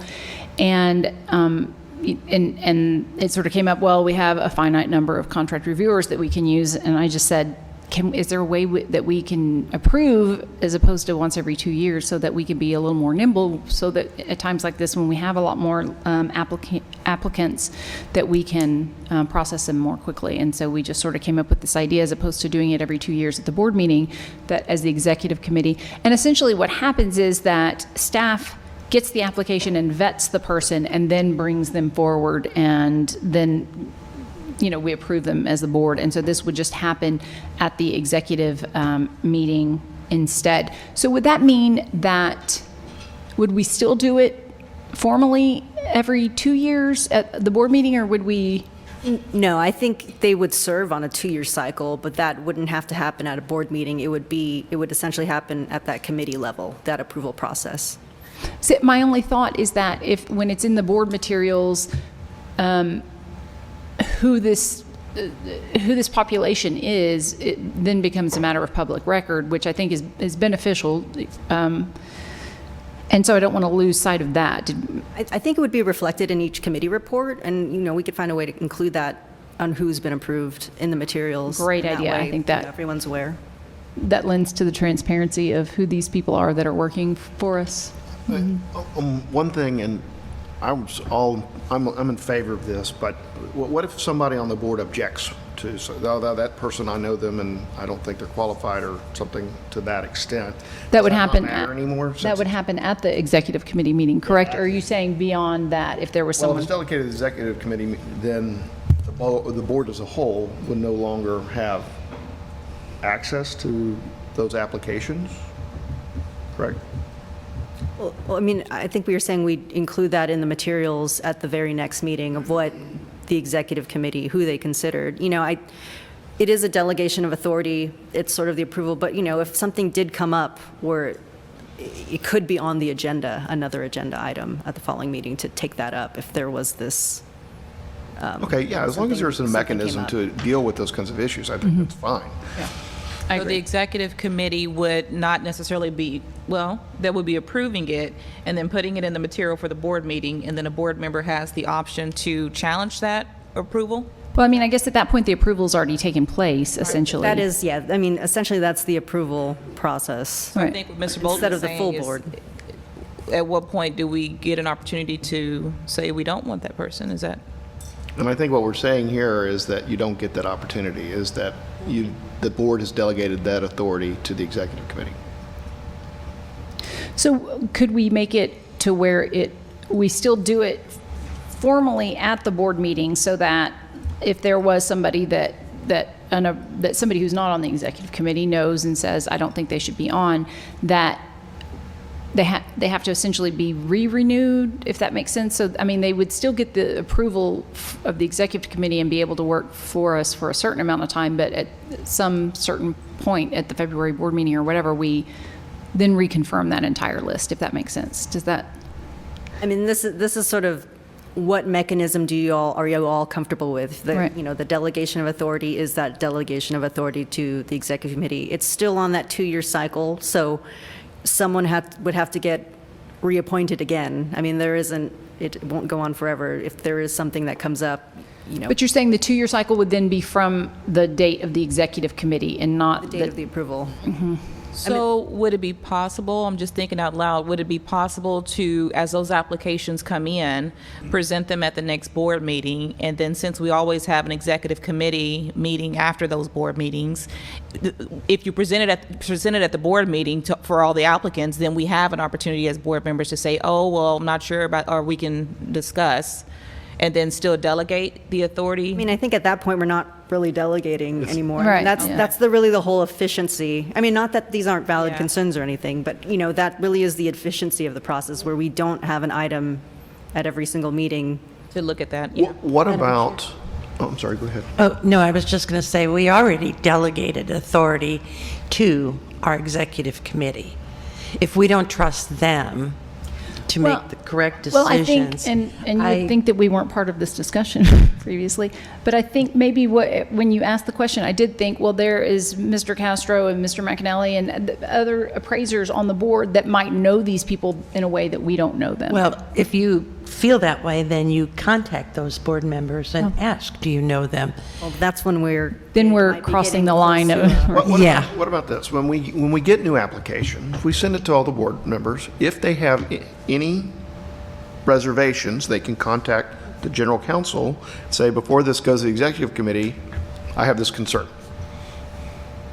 I mean, again, this is still, the way the process works out now is that, we get applicants, and that typically does go to, I think historically it's either gone to enforcement or the executive committee. And you've already this is really just continuing a similar practice. It's just the order of operation is a little bit different.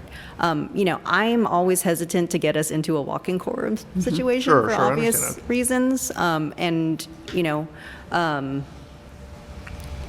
We do keep, the executive committee report does come out a little bit in advance of the meeting. It is an item on that agenda, the executive committee meeting, so there's room for discussion after that happens. And there's always room to change a process if an issue comes up. Fair. As long as there's a mechanism, I'm fine with it. Could the recommendation be made just not to use them? They'd be on the committee, but or on the volunteer reviewer side and not use them? Or if I have some sort of objection after? That's a great point. We approve them, and then you come and say, I have an objection, and we just don't send them work. Well, we can do that way. Ghost them.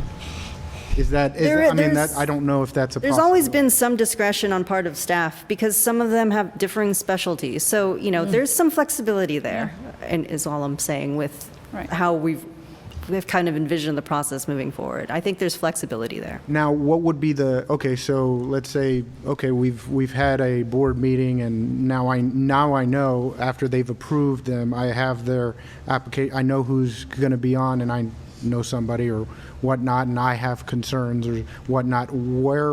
How would I be able to express those concerns at the next executive committee meeting, at the general board meeting now? What would be the right time, I guess, to express those concerns? You can always reach out to me directly. Right, That's always an option. If Madam Chair, what I don't want to get into is quorum issues, and obviously. I would use you as a... And, I even staff, too. If there's something that anyone should know, those are the folks that are in line to kind of distribute the assignments out. And, it's a volunteer program. No one is obligated to receive any assignments. It really is, part of the reason, a motivation of a standing sort of application process is, historically, there have been people that aren't that responsive and aren't really that as might come up where someone isn't as helpful as they used to be. So there are ways where we can adjust to these sort of situations. I think to answer your question, or what I think you're asking is what Kathleen, you just described, which is that if the executive committee makes a decision in their executive committee meeting, that will be reflected in the minutes, which then become part of your board materials. And so then when the executive committee report comes up on the agenda, then you could voice you could say, I read through the minutes, I know this person, I wanted you to be aware, right? That would be kind of the order of things. Would this then, with a sort of a standing call for contract reviewers, does that then water it down to some extent? You know, if we blast it out once every 2 years, it's sort of this thing, and it reminds people, oh yeah, I want to submit an application. So if it's always standing, does you see what I'm saying? Like, then people might just miss it because it's just becomes sort of normalized, if that makes sense. I also think that if it only happens, every 2 years, maybe someone's not available at that time, but they want to, and then now they have an opportunity at any time, to participate, and they don't have to wait till the next cycle. Maybe it's not convenient again, but in that interim, they could have. So maybe we just make it part of our regular newsletter at some point, that we make sure that not every news, if that makes sense, it does, but maybe just make sure that we're advertising it on a more regular basis. Yeah, that would be good. I think at the end of the day, it's a good move to give the staff the resources they need when they need them. And yeah, if it doesn't work, we go back to the board, try something else. That's right. I appreciate that. But the marketing piece of it is an important piece to make sure that we can continue to push that message a little bit out, so people are aware. Kat, can you remind me where we use these volunteer appraisers versus contract appraisers versus special experts? I think primarily the work product reviews. Okay. Is that accurate? But, there is the flexibility for them to participate in other types of review. It is that appraisal review. They all sort of go into the same bucket, right? And you can... Right. Ish.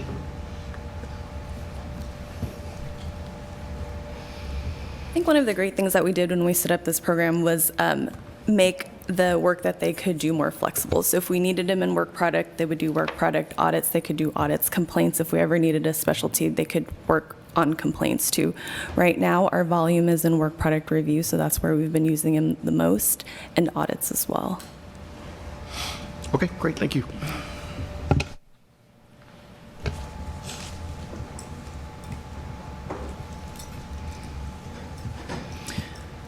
Any other questions for Ms. Santos? Madam Chair, Yes, Mr. Bolton. I move that the board adopt the executive committee's recommendation as presented. I second. We have a motion by Mr. Bolton and a second by Ms. Robinson. Any further discussion? All those in favor? Aye. Aye. Anyone opposed? Motion passes.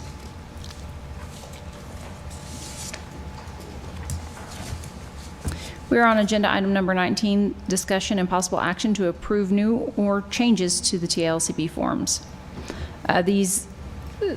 There's 3 trainee forms and 2 AMC forms, and they start on page 153 in our materials.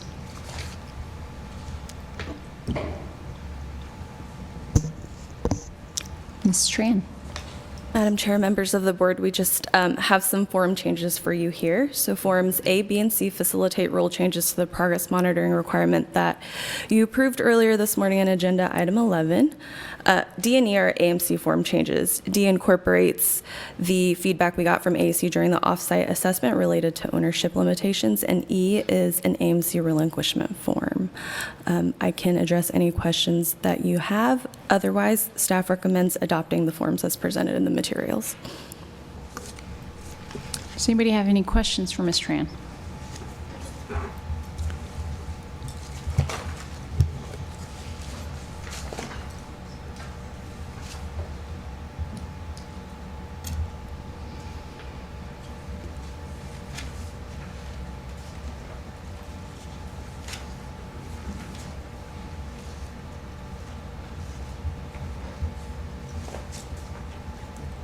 No questions? Okay, if not, I'll hear a motion. Madam Chair, I move that the board approve the new or changes to the TALCB forms as presented with an effective date consistent with the effective date of the corresponding rule or otherwise on the date of approval. Second. We have a motion by Mr. Castro and a second by Mr. Bolton. Any further discussion? All those in favor? Aye. Anyone Aye. opposed? Motion passes. Agenda item number 20 is discussion regarding the 2021 annual report of the Appraisal Subcommittee. So I asked that this agenda, that this report be included in our materials. I apologize because it's very lengthy. But the reason that I did was really because I wanted license holders to know that this report was out there. This is our federal oversight agency, and it gives, a full report of what they do and their budget and all those sorts of things. So I thought that including it in our materials and kind of highlighting a few things would help to show our license holders, that we're monitoring the things that are going on the national level, and also to give them the opportunity to look at it as well and understand what's going on. It starts on page 171 in our materials, and the few things that I wanted to highlight are on pages 195 and 196, it's kind of a summary of the ASC's budget. And I just wanted to point out that the revenue from the appraiser registry is $3.5 million, and the revenue from the AMC registry, which, as we all recall, is new, it was new a few years ago, is $6.3 million. And so, again, that's a huge increase in their budget, and hopefully they'll figure out a way to put good use to that money with the grants and that sort of thing. Speaking of the grants, on page 214, it shows the grants that they have awarded. Only 7 states have participated, Texas being one of them, and they have granted about $700,000 this their last fiscal year. So we appreciate that we can be part of that program and benefit the license holders of the state. The other thing I wanted, page 227 gives you the total number of appraisers in the country. I just think that's something that we can always, monitor as far as we look at the numbers in Texas and how do we compare nationally, and are we following the trends nationally, just to see if there's any anomalies there. And lastly, on page 229, there's the disciplinary action by state. It's on a 10-year basis, so it's a little bit difficult to really compare, but I think that, that we always want to be asking ourselves how much enforcement is the right amount of enforcement, and, we certainly don't want to be an outlier one way or the other comparatively to other states, so that we know that we're not being too heavy-handed, but we're also not being too liberal in monitoring our license holders. So that's there, and I think there's some differences in the way that states classify things. I mean, there's some consistency, but it's a little bit difficult to compare. But just generally to kind of look at those numbers. It was really just more of a FYI kind of inclusion. Does anybody have any questions or anything from the report that they wanted to point out? If not, we can move on to agenda item number 21, discussion and possible action regarding topics for the December workshop. As a reminder, the December workshop is December 1st. I think 1st and 2nd are our meeting dates.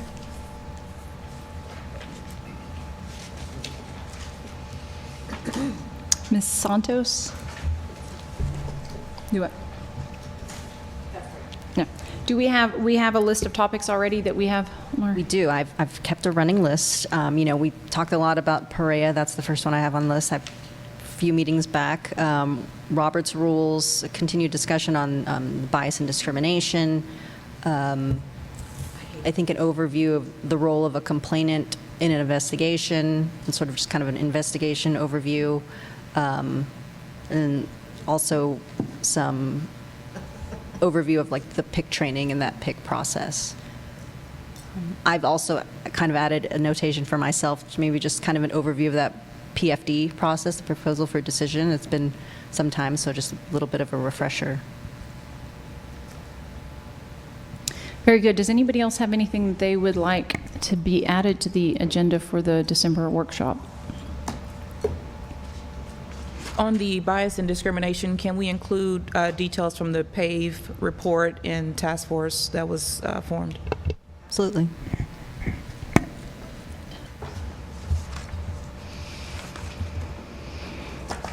Anything else? And as we get closer, we'll figure out what all is on the agenda and how much time it's going to take, and whether it's going to be a full day, a half day, 3/4 of a day, or so we will get that information to all the board members. Agenda item number 22, discussion and possible action regarding agenda items for future meetings. Does anybody have anything that is on their notes of carry forward? Hearing none, we will move on to agenda item number 23, discussion and possible action to schedule future meeting dates. Calendars are on the last page of your materials. So we previously set a date of December 1st and 2nd for our next board meeting and workshop, and February 3rd for our spring meeting. So I just wanted to confirm those dates with everyone. No changes there. Staff has asked that we also go ahead and set the May 2023 meeting. The Aero Conference is May 8th through 11th this year, so it's usually, I think, in April, isn't it? So it's a little bit later. So that's 8th through 11th, which is also midweek. Do we think it's going to be in San Antonio again? Do we know? Savannah? Oh, okay, interesting. When is that? May 8th through 11th is the Aero meeting, so I would imagine some staff will participate in possibly board meetings, so that sort of knocks that week out. May 6th is UT graduation, so that makes it a little bit difficult for the 5th. Memorial Day is the 29th, so we probably don't want to do the 26th. So that leaves the 19th, May 19th, Friday, May 19th. Kids are probably still in school at that point, our public school children. And Mother's Day has already happened.